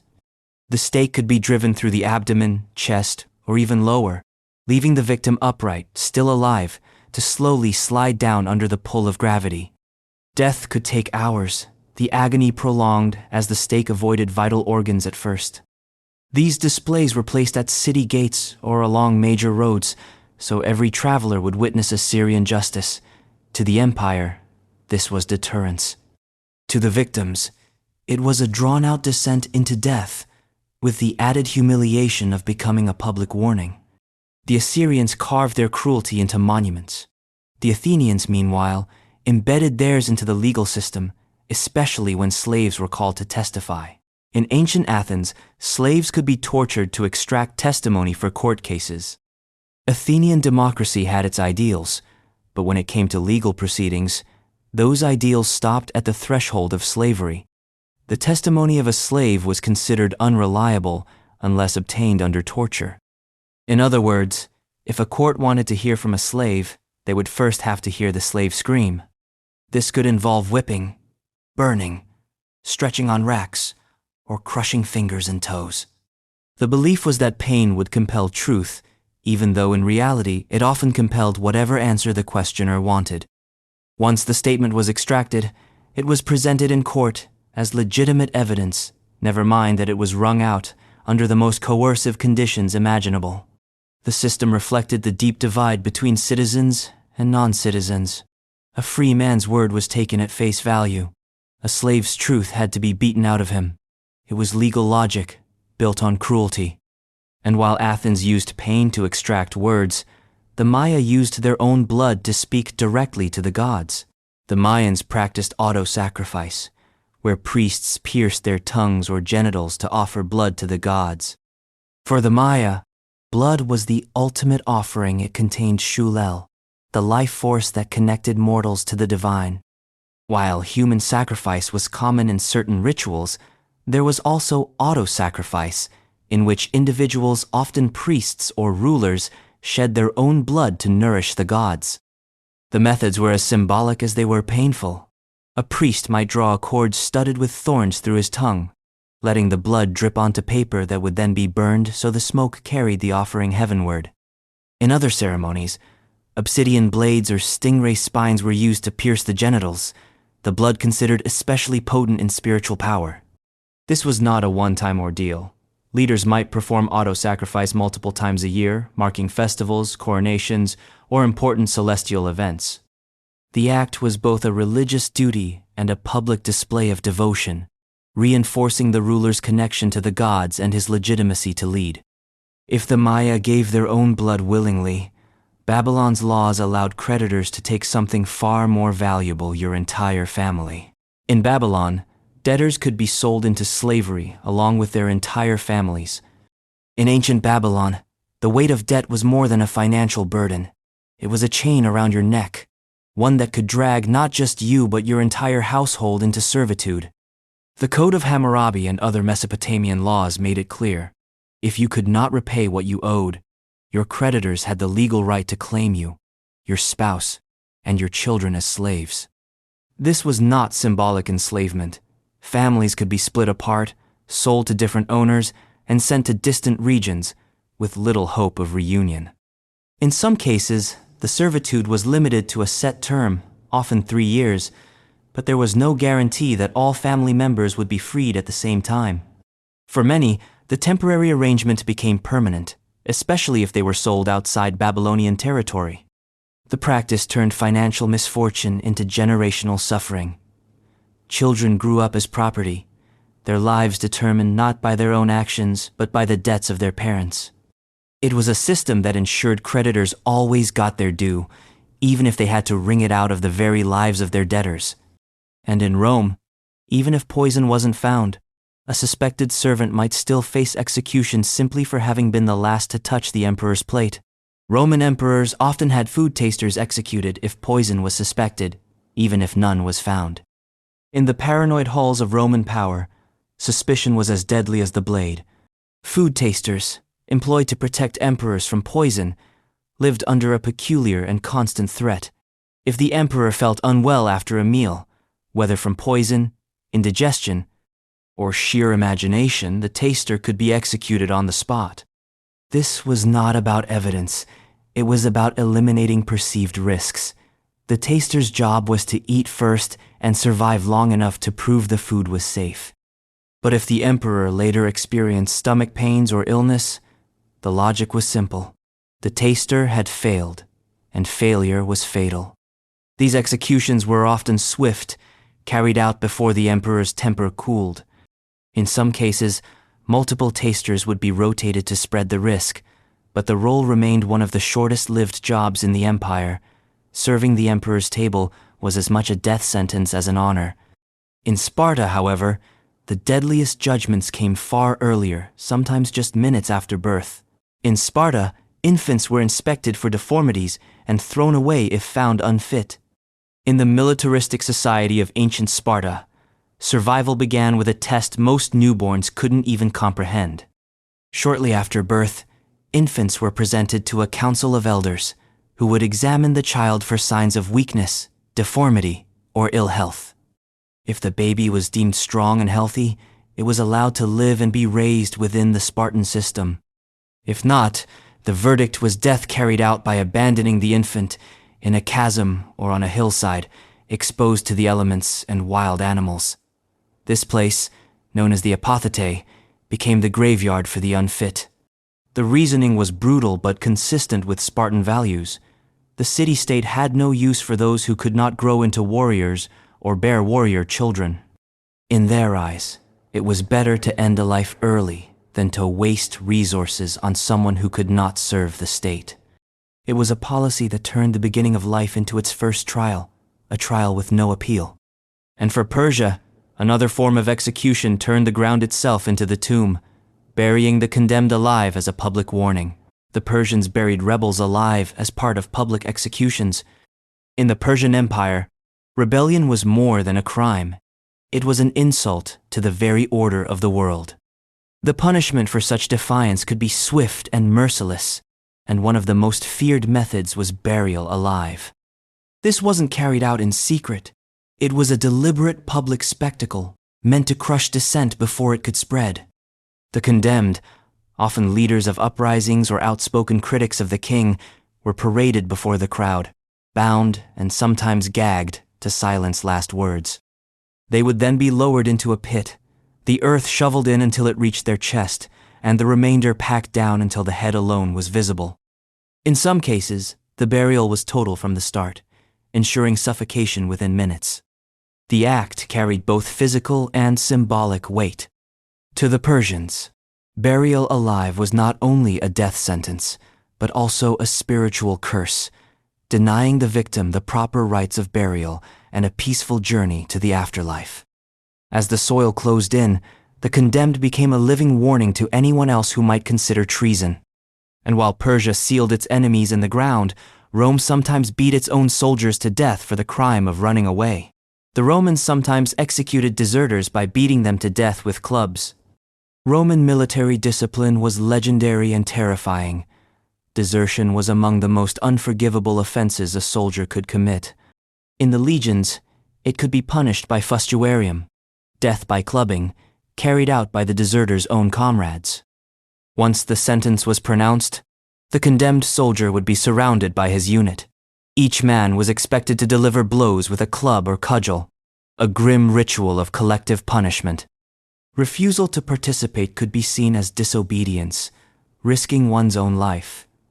The beating continued until the victim lay motionless in the dust, his body broken by the hands of those who had once fought beside him.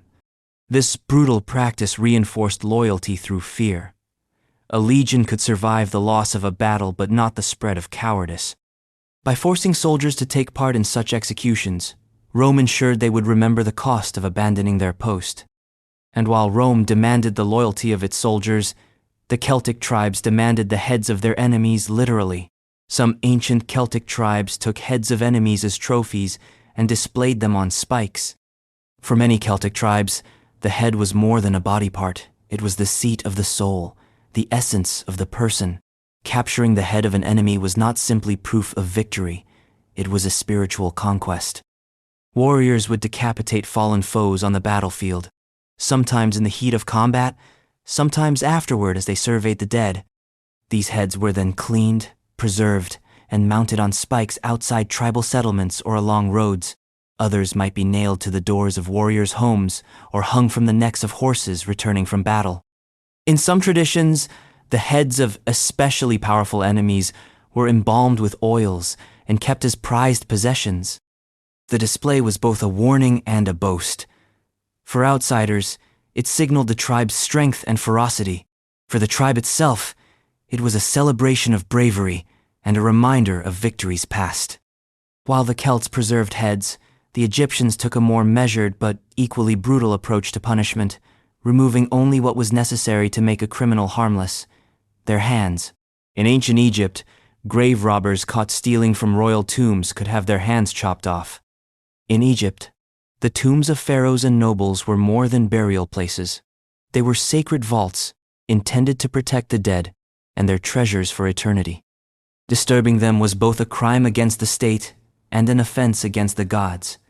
For those caught plundering these resting places, the punishment could be as symbolic as it was crippling: the severing of both hands. The process was brutal and public. The condemned thief would be paraded before the people, hands bound, as the court pronounced judgment. Executioners then severed the hands at the wrists, the act serving as both immediate justice and lifelong reminder. Sometimes the severed hands were displayed in marketplaces or hung near the tombs as a grim warning to others. The symbolism was potent. Without hands, the thief could never steal again, and in Egyptian belief, being buried incomplete could hinder the soul's journey to the afterlife. Thus, the punishment extended beyond death itself. And while Egypt removed the hands of its criminals, Rome was willing to exploit nearly any human body for the sake of amusement, sometimes even those of people chosen for their unusual size. Gladiator games sometimes forced dwarfs to fight to amuse the crowd. The Roman appetite for novelty in the arena knew few bounds. Alongside the grand clashes of trained gladiators and the staged hunts of exotic beasts, there were also events designed purely for cruel amusement, pitting dwarfs against one another in combat. These matches were not about skill or honor. They were staged as comedic diversions, often between more serious bouts, and the crowd's laughter was as much a part of the event as the blows exchanged. Fighters were given small weapons and shields, sometimes exaggeratedly so, turning the fight into a grotesque parody. The participants, often slaves or captives, had no choice in the matter. Injury and death were real risks, but their struggles were treated as jokes. In some cases, dwarfs were made to fight animals instead, further stripping the spectacle of any pretense of fairness. It was another way Rome turned human suffering into mass entertainment, wrapping brutality in the guise of sport. And while Rome laughed at bloodshed, the Assyrians used forced relocation to ensure no one dared to challenge them again. The Assyrians deported entire populations to break their will and prevent rebellion. The Assyrian Empire was built as much on calculated social engineering as on military might. One of their most effective and devastating tools was mass deportation. When they conquered a rebellious city, they didn't simply kill its leaders, they uprooted its entire population. Men, women, and children were forced to march hundreds of miles to unfamiliar regions of the empire. Once there, they were resettled among other displaced groups, ensuring they had no shared history, language, or culture with their neighbors. This destroyed the unity that might fuel rebellion and made the deportees dependent on Assyrian authority. The logistics were staggering. Tens of thousands moved in a single campaign, but the policy worked. Cut off from their homelands and scattered across the empire, conquered peoples rarely regained the strength or organization to resist again. For the Assyrians, this was a bloodless form of domination, at least after the initial conquest. For the victims, it was the erasure of identity itself. And in Rome, slaves who tried to escape didn't face exile, they faced the branding iron. In Rome, runaway slaves could be branded on the forehead with hot irons. For a Roman slave, escaping was the ultimate act of defiance, and the branding iron was the empire's permanent reminder of failure. Captured runaways could be forced to kneel, while a heated iron, glowing red, was pressed to their foreheads. The mark might be a simple letter, such as F for fugitivus, fugitive, or another symbol identifying them as a runaway. This was more than punishment, it was a living sentence. The scar was impossible to hide, ensuring the branded slave would be recognized instantly if they tried to flee again. It also carried immense social stigma, marking the person as untrustworthy in the eyes of owners and overseers. The pain of the branding was immediate, but the true cruelty lay in the lifelong consequences. Even if a branded slave was later freed, the mark could never be removed, permanently binding them to the memory of their servitude. If Rome scarred escapees, the Maya marked their sacrificial victims in an even more unsettling way, painting them before killing them. The Mayans painted sacrificial victims blue before killing them. In Mayan ritual, the color blue held profound symbolic meaning, associated with the gods of rain and sacrifice.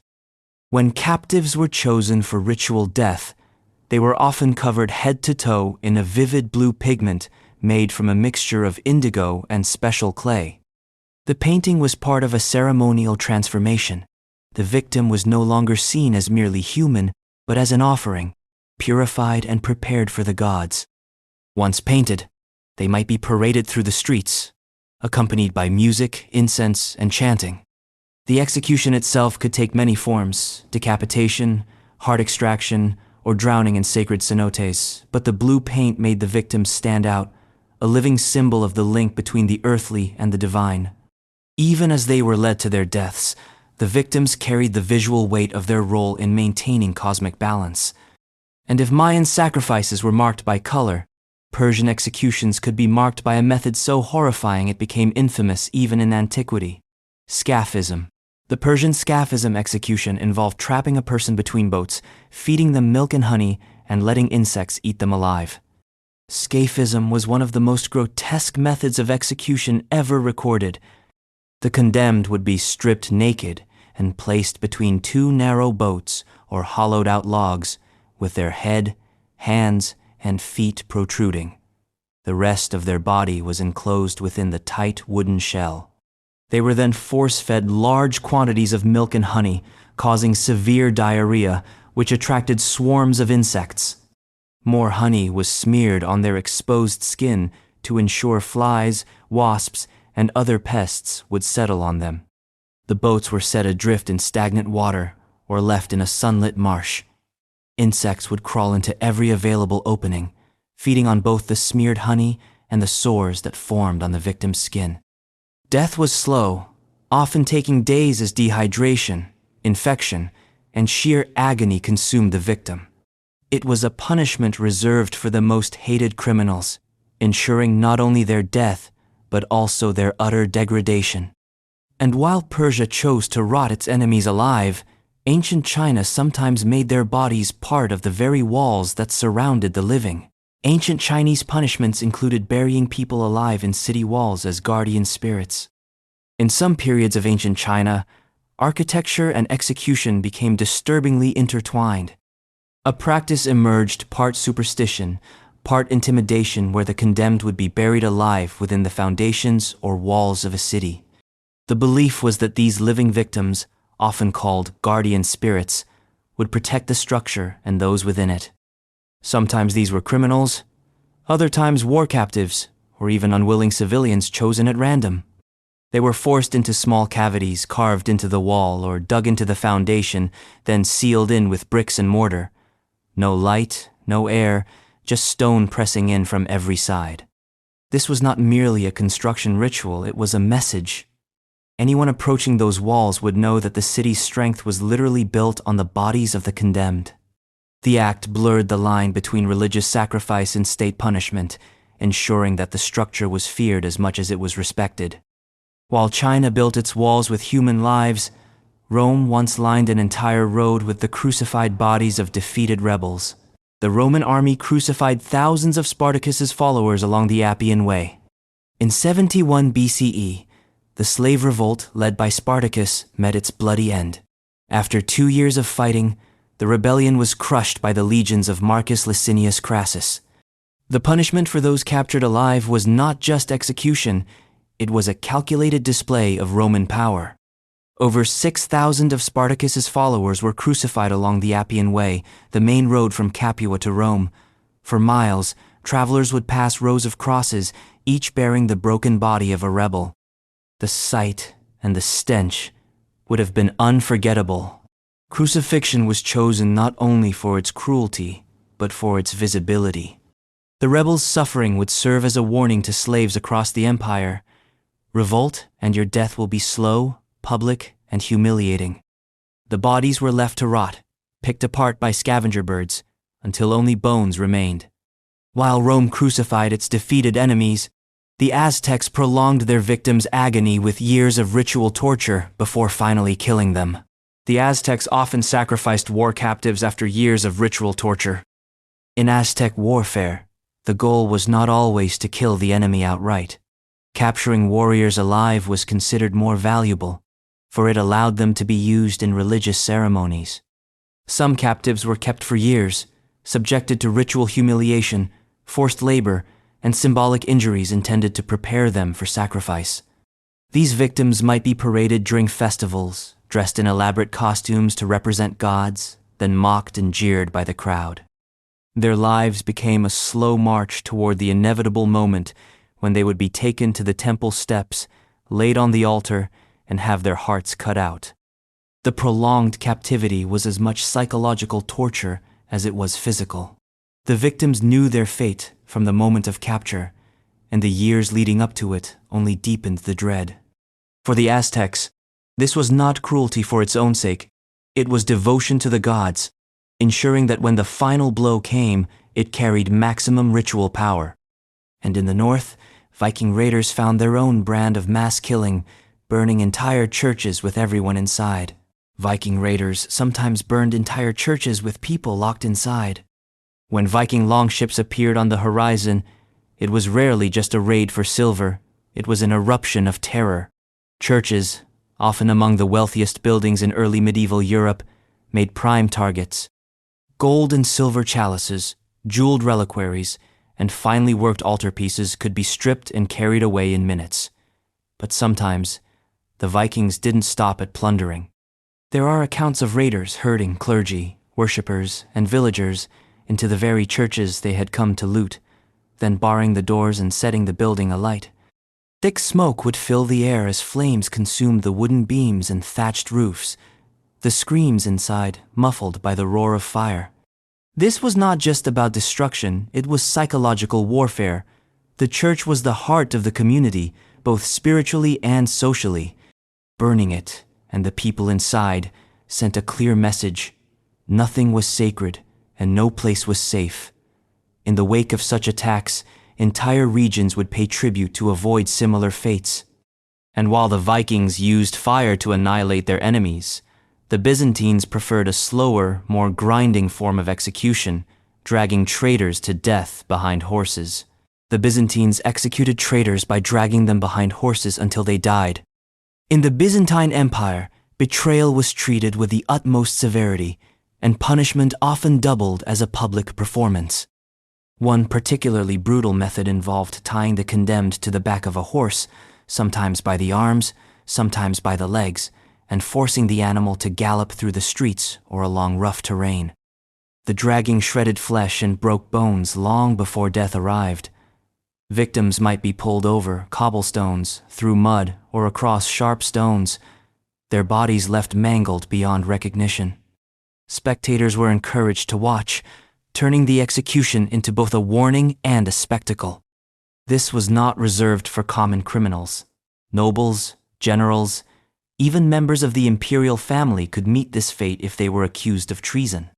The act stripped them not only of life but of dignity, reducing even the most powerful to bloody, unrecognizable remains. Rome had its own flair for theatrical death sometimes, forcing condemned men to play roles in deadly reenactments of myths. The Romans sometimes forced condemned criminals to reenact myths ending in real death. In the Roman arena, execution could be an art form. One particularly elaborate method involved staging famous myths or historical scenes, but with a deadly twist.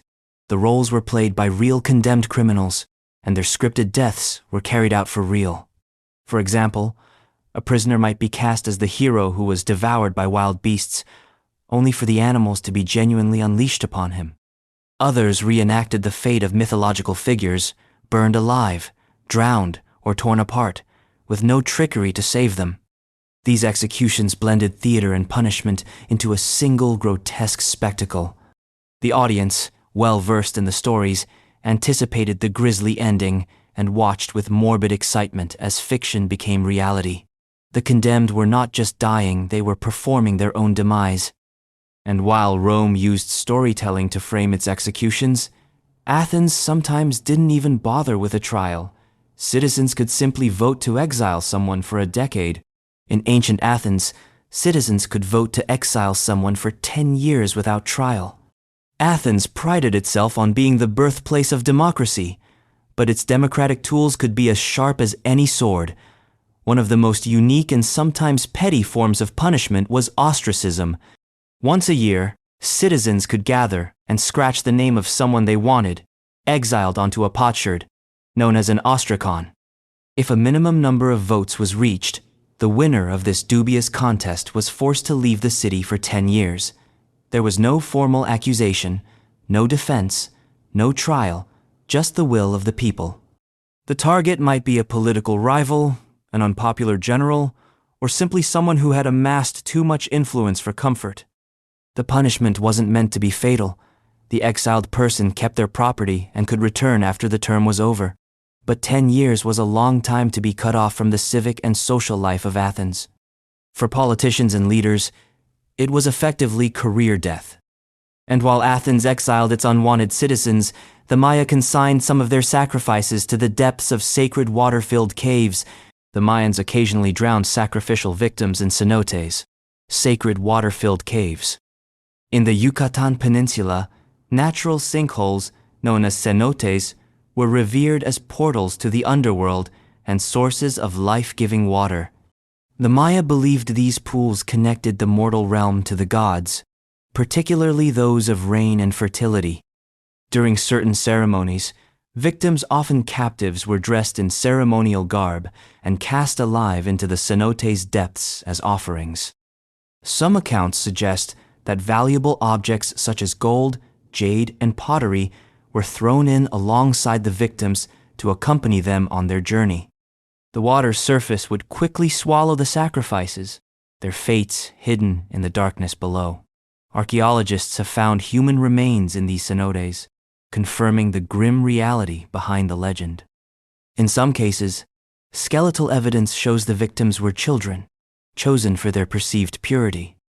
The act was both a plea for divine favor and a display of devotion. But while the Maya sought blessings from their gods through drowning, Roman emperors sometimes poisoned their own dinner guests to remove rivals. Roman emperors held banquets where food was poisoned to eliminate rivals. In the glittering halls of imperial Rome, the banquet table could be as dangerous as the battlefield. Lavish feasts brought together senators, generals, and wealthy patrons. But for some emperors, these gatherings were not only about politics and pleasure. They were opportunities for quiet assassination. A cup of wine, a slice of meat, a sweet dessert, any could be laced with deadly toxins. Poisons were chosen for their subtlety, able to mimic illness or work slowly enough that suspicion would not immediately fall on the host. Guests might leave the banquet seemingly unharmed, only to collapse hours later, too far from help to survive. This method allowed emperors to remove threats without public trials or overt executions, keeping their hands clean while their enemies simply succumbed to illness. In the dangerous game of Roman politics, sharing a meal with the emperor was both an honor and a gamble. And while Rome quietly removed its enemies over dinner, the Assyrians preferred to make their punishments unforgettable by reducing rebellious cities to ashes. Assyrians burned rebellious cities to the ground and slaughtered all inhabitants. The Assyrian Empire was built on conquest, and its kings understood that the surest way to deter rebellion was to make examples out of those who dared to resist. When a city rose against Assyrian rule, the retribution was not limited to defeating its defenders, it was total annihilation. Once the gates were breached, soldiers poured in with orders to kill without distinction. Men, women, children, and even animals were slaughtered. The fires were set immediately, consuming homes, temples, and storehouses. Entire cityscapes vanished under smoke and ash, leaving nothing but blackened ruins. The destruction didn't end with the flames. Survivors, if any, were dragged away in chains to be executed or deported. Assyrian inscriptions proudly recorded these acts, not as atrocities, but as accomplishments worthy of royal boasting. To them, such devastation was proof of the king's might and the empire's unassailable power. While the Assyrians destroyed cities in a single wave of violence, ancient Egypt sometimes sealed its workers' fates inside tombs they had built themselves. In ancient Egypt, workers on royal tombs were sometimes buried alive to protect the site. The grandeur of Egypt's royal tombs came at a terrible cost for those who built them. Laborers, often conscripted or enslaved, toiled for years in the desert, carving chambers and decorating walls meant to safeguard a pharaoh's journey to the afterlife. But for some, their role didn't end with the completion of the tomb, it ended inside it.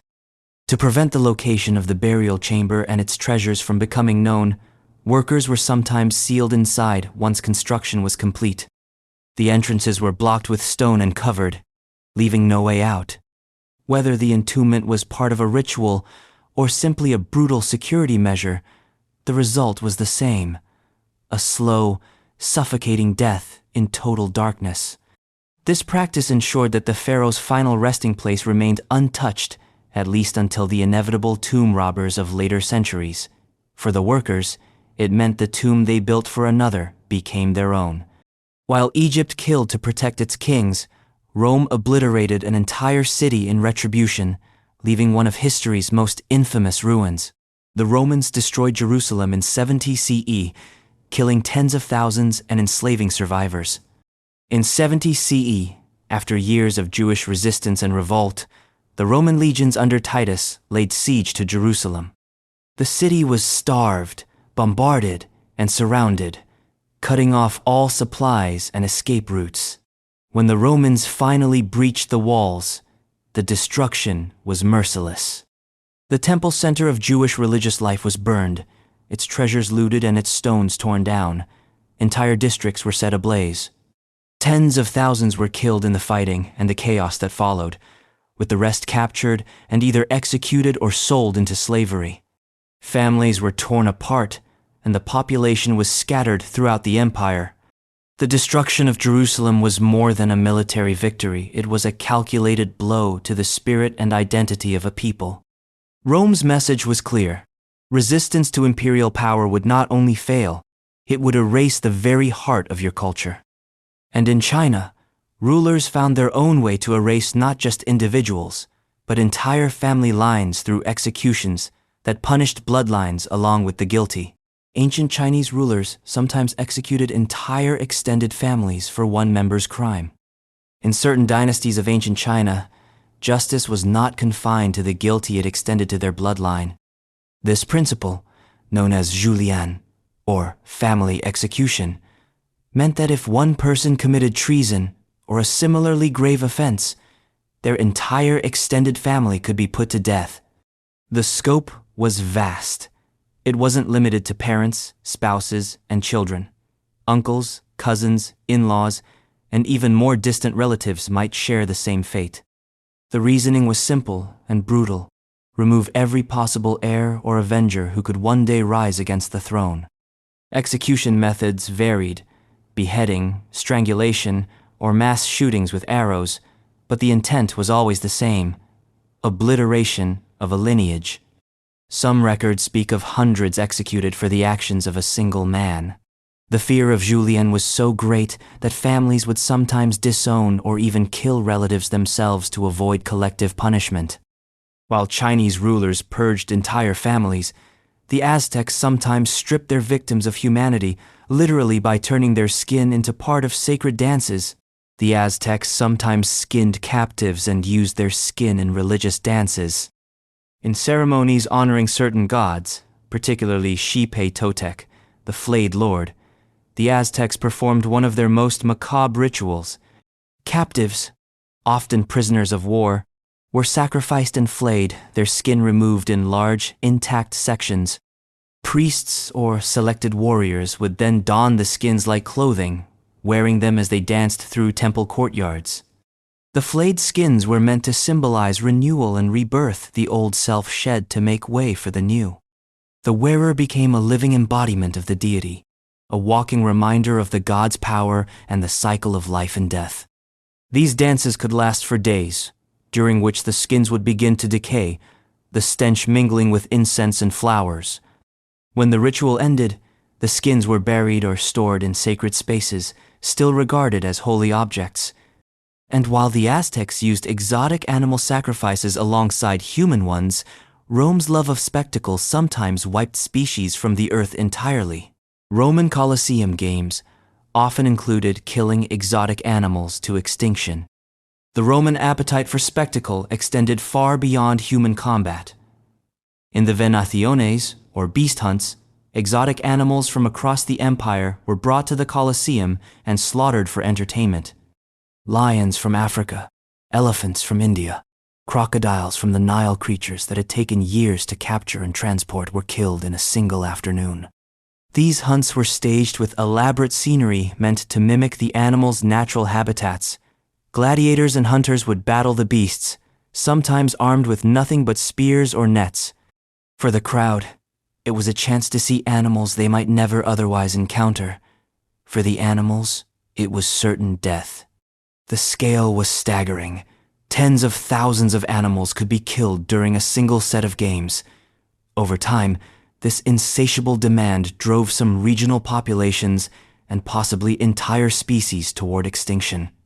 The spectacle came at a cost not only in blood, but in the loss of irreplaceable wildlife. And if Rome's games could destroy animals, Assyrian cruelty was often reserved for breaking their human enemies piece by piece, starting with their faces. Assyrian kings cut off noses and ears of prisoners to humiliate them. For the Assyrian Empire, victory wasn't complete without a permanent reminder of who held power. One favored method was the public mutilation of captured enemies, specifically the removal of noses and ears. This wasn't a quick killing. It was calculated humiliation. The prisoners, often leaders of rebellions or soldiers who had dared to resist, would be restrained as executioners used knives to slice away the protruding features. The pain was immediate and excruciating, but the greater cruelty lay in what came after. These men were released, left alive, disfigured, and easily recognizable as those who had been defeated and shamed by the Assyrians. The mutilation served as both a physical marker and a psychological weapon. A man without a nose or ears could never hide his past, and in many cultures of the time, such deformities carried deep social stigma. The Assyrians turned their enemies into walking warnings, visible proof that resistance brought not just defeat, but lasting disgrace. While the Assyrians maimed their foes, Babylon often skipped the knife entirely and used drowning as its chosen tool of public execution. In ancient Babylon, Women convicted of certain crimes could be drowned in public. In Babylonian society, water was both a source of life and an instrument of death. For women convicted of certain offenses, adultery being among the most common, the sentence could be drowning. This was not a hidden punishment carried out in secret. It was often staged before crowds, near rivers or canals. The condemned woman might be bound at the wrists and ankles, then pushed or thrown into the water while onlookers watched. The spectacle served as both justice and deterrence, reinforcing the legal and moral codes of the city. In some cases, the drowning was framed as a trial by water. If the woman miraculously survived, she might be deemed innocent by divine intervention. But survival was rare, and in practice, the sentence was a death warrant. Rome, however, didn't always wait for divine judgment. Its rulers sometimes demanded that senators die by their own hand. Roman senators could be forced to commit suicide for offending the emperor. In the treacherous politics of imperial Rome, offending the emperor could be as fatal as betraying the state. Rather than face a public trial or execution, many senators were invited to take their own lives. This grim courtesy allowed the condemned to preserve some semblance of dignity and, in certain cases, their family's property. Suicide by one's own hand was considered more honorable than being executed as a criminal, and it spared the emperor the spectacle of openly killing a respected figure. The method was often ritualized. A senator might open his veins in a warm bath, allowing the blood to flow until unconsciousness set in. Others used poison or a dagger. The act was carried out quietly, sometimes in the presence of friends or family who bore witness to the final moments. While Rome's elite could die in comparative peace, Mayan kings sometimes embraced suffering themselves, offering their own blood in rituals that tested the limits of endurance. Mayan kings sometimes sacrificed their own blood in extreme rituals. For the Maya, kingship was not merely a political position, it was a sacred duty, one that demanded a direct link to the gods. This link was often demonstrated through bloodletting ceremonies in which rulers offered their own blood as the highest form of devotion. These rituals could be extreme, involving not just small cuts but deep piercings of the most sensitive parts of the body. Kings would use obsidian blades, stingray spines, or sharpened bones to pierce their tongues, ears, or genitals. Blood would be collected on strips of paper or cloth, then burned so that the smoke could carry the offering to the divine realm. The pain was not just endured, but embraced proof of the ruler's commitment to the gods and his people. These ceremonies often coincided with important events such as coronations, military victories, or the dedication of temples. The spectacle reinforced the ruler's legitimacy, showing that he was willing to suffer for the prosperity and stability of the kingdom. And while Maya kings wounded themselves for their gods, Viking raiders sought to dominate their enemies through another form of cruelty, taking women as lifelong slaves. Vikings sometimes took women from raids as slaves for life. When Viking longships descended on coastal villages, their plunder went beyond gold, silver, and livestock. Women were among the most coveted spoils of war, taken as slaves to serve in households, on farms, or in more personal capacities. Captured women were often young, chosen for their perceived beauty or usefulness. Once taken aboard a Viking ship, their fate was sealed. They would be transported far from home, sometimes across seas, and sold in foreign markets or kept by their captors. Slavery in the Viking world was a lifelong condition. These women had no legal rights, no chance to earn freedom, and little hope of escape. They were traded, gifted, or passed down as property, their lives shaped entirely by the will of their owners. The practice was not only an act of personal gain, but a tool of psychological warfare. The loss of women weakened enemy communities, disrupting families and the potential for future generations. And while the Vikings stole their victims alive, ancient Greece devised a way to roast people to death inside a hollow bronze animal. In ancient Greece, certain criminals were executed by being locked in a wooden cow and roasted alive. This method of execution, often associated with Sicily's tyrant Phalaris, but echoed in Greek accounts, involved a large hollow effigy, most famously shaped like a bull, though in some places it took the form of other animals, including a cow. The condemned was placed inside the metal or wooden structure, which was then heated from below with a roaring fire. As the temperature rose, the victim would scream in agony, their cries sometimes said to echo through pipes or openings in the effigy, creating an animal-like bellow. The execution combined spectacle with symbolism, turning the condemned into part of a horrifying performance.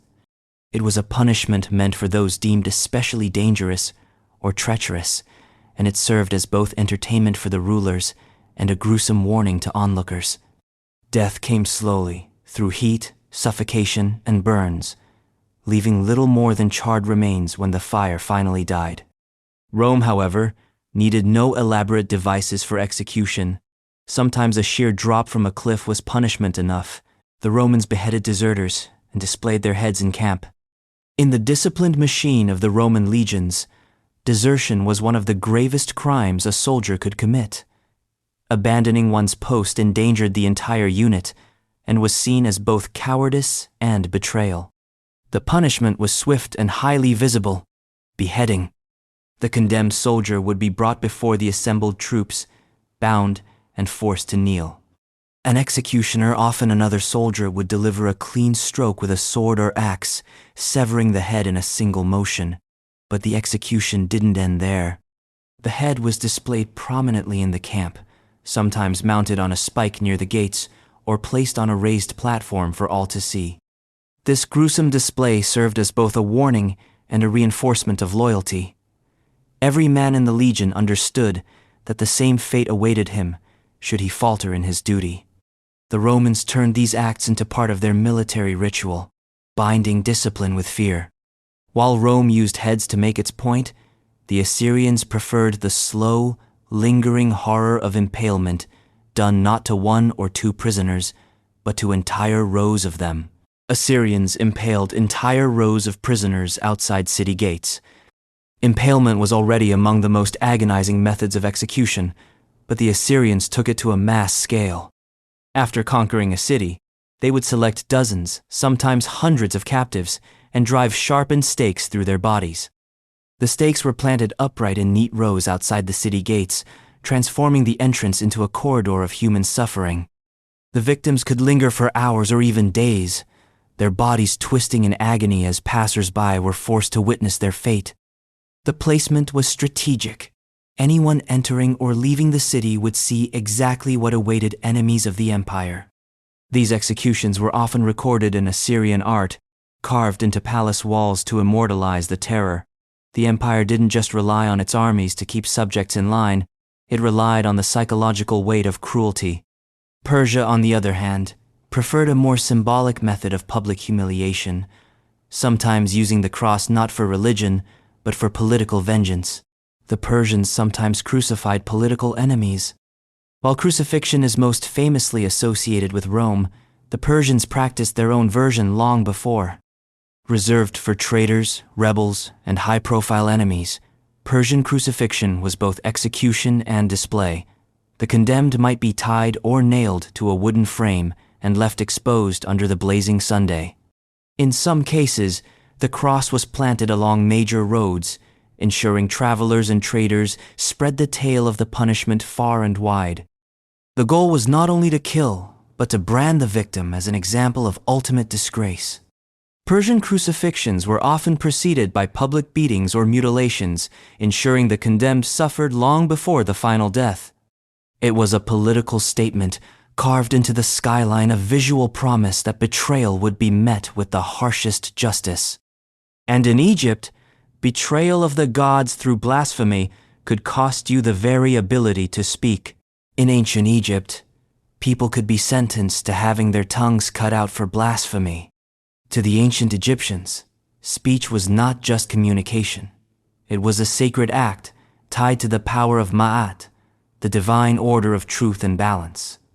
Words carried weight, and speaking against the gods or the pharaoh, their earthly representative, was considered a direct assault on that order.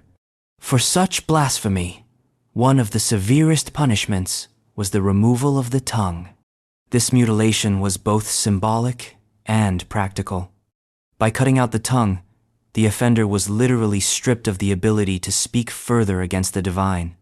The act also carried a spiritual dimension. Without the ability to speak sacred words, the condemned's journey through the afterlife was believed to be jeopardized. The punishment was carried out publicly, often in the marketplaces or near temple grounds, as a warning to others. The sight of a bleeding, silenced offender reinforced the notion that words could be as dangerous and as punishable as physical crimes. While Egypt silenced its blasphemers, the Maya went further with their enemies, turning heads into ornaments for ritual display. The Mayans decapitated captives and used their skulls as ornaments. In Mayan warfare and ritual, taking the head of an enemy was not just an act of victory, it was an offering to the gods and a mark of prestige. After captives were decapitated, their skulls might be cleaned, polished, and adorned before being placed on public display. Some were mounted on tzompantli, or skull racks, long wooden poles where the skulls were lined up in rows.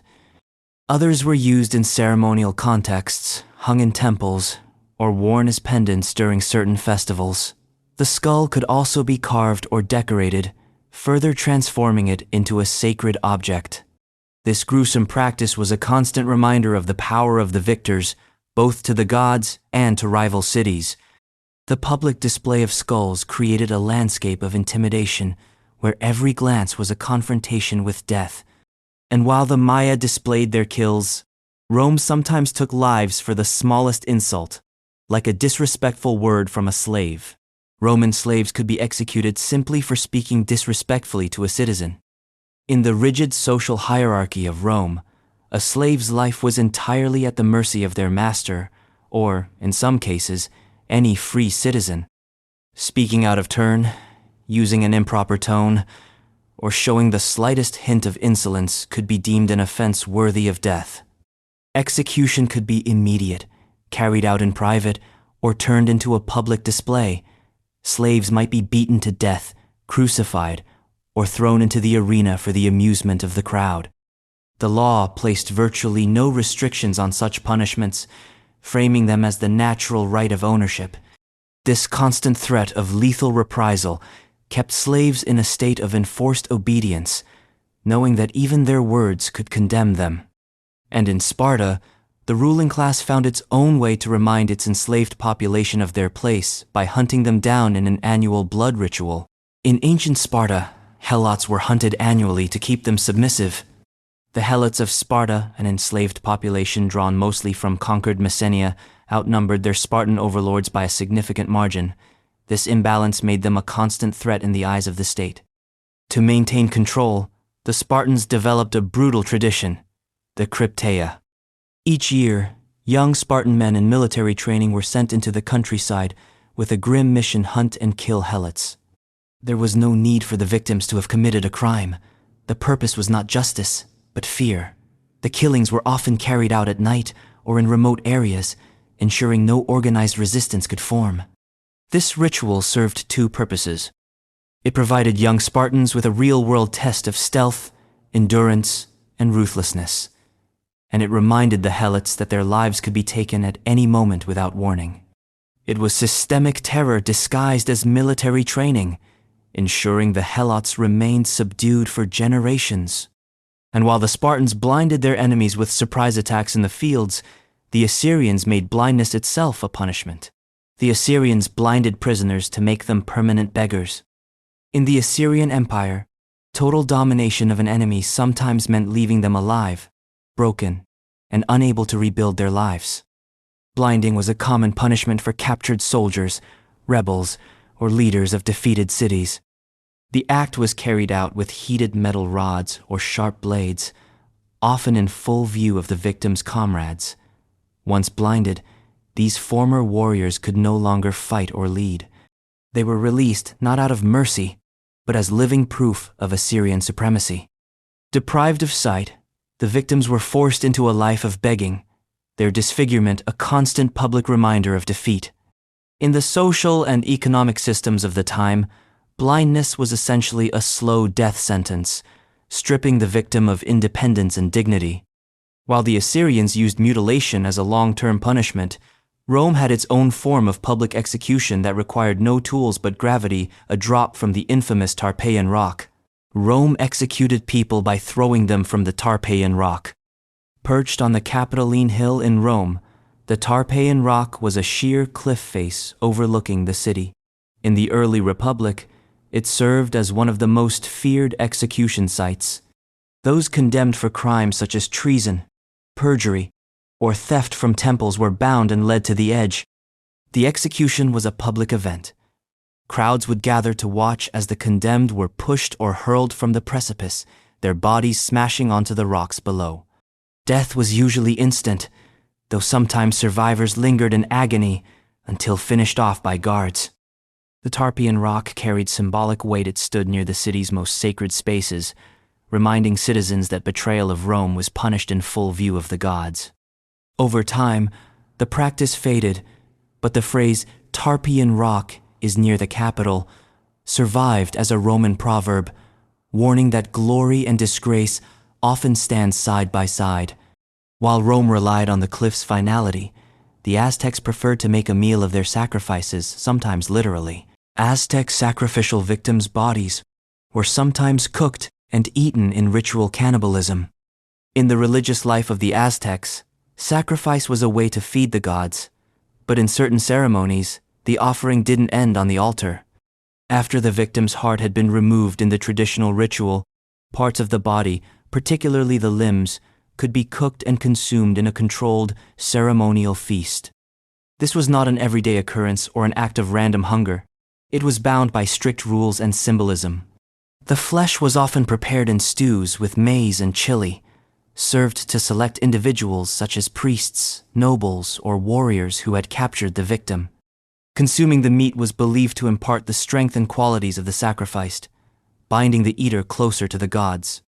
The practice reinforced the Aztec worldview that the boundary between human and divine was porous, and that physical nourishment and spiritual connection could be one and the same.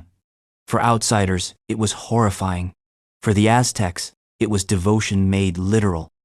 While the Aztecs consumed their enemies, Persia sometimes buried them halfway alive in a slow and suffocating death.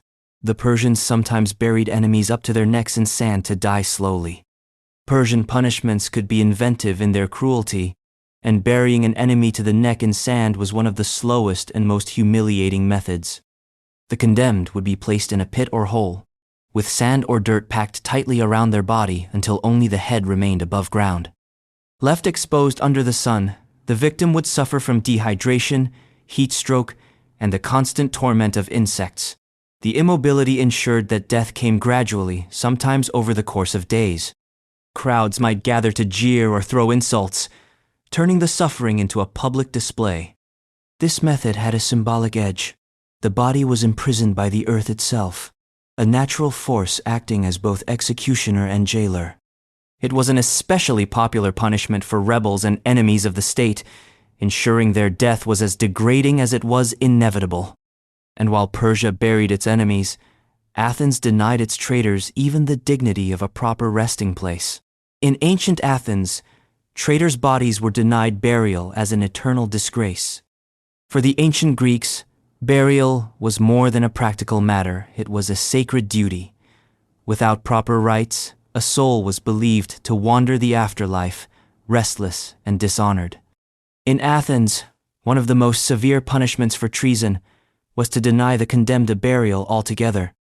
After execution, the body of a traitor might be left exposed outside the city walls, subject to scavenging animals and the elements.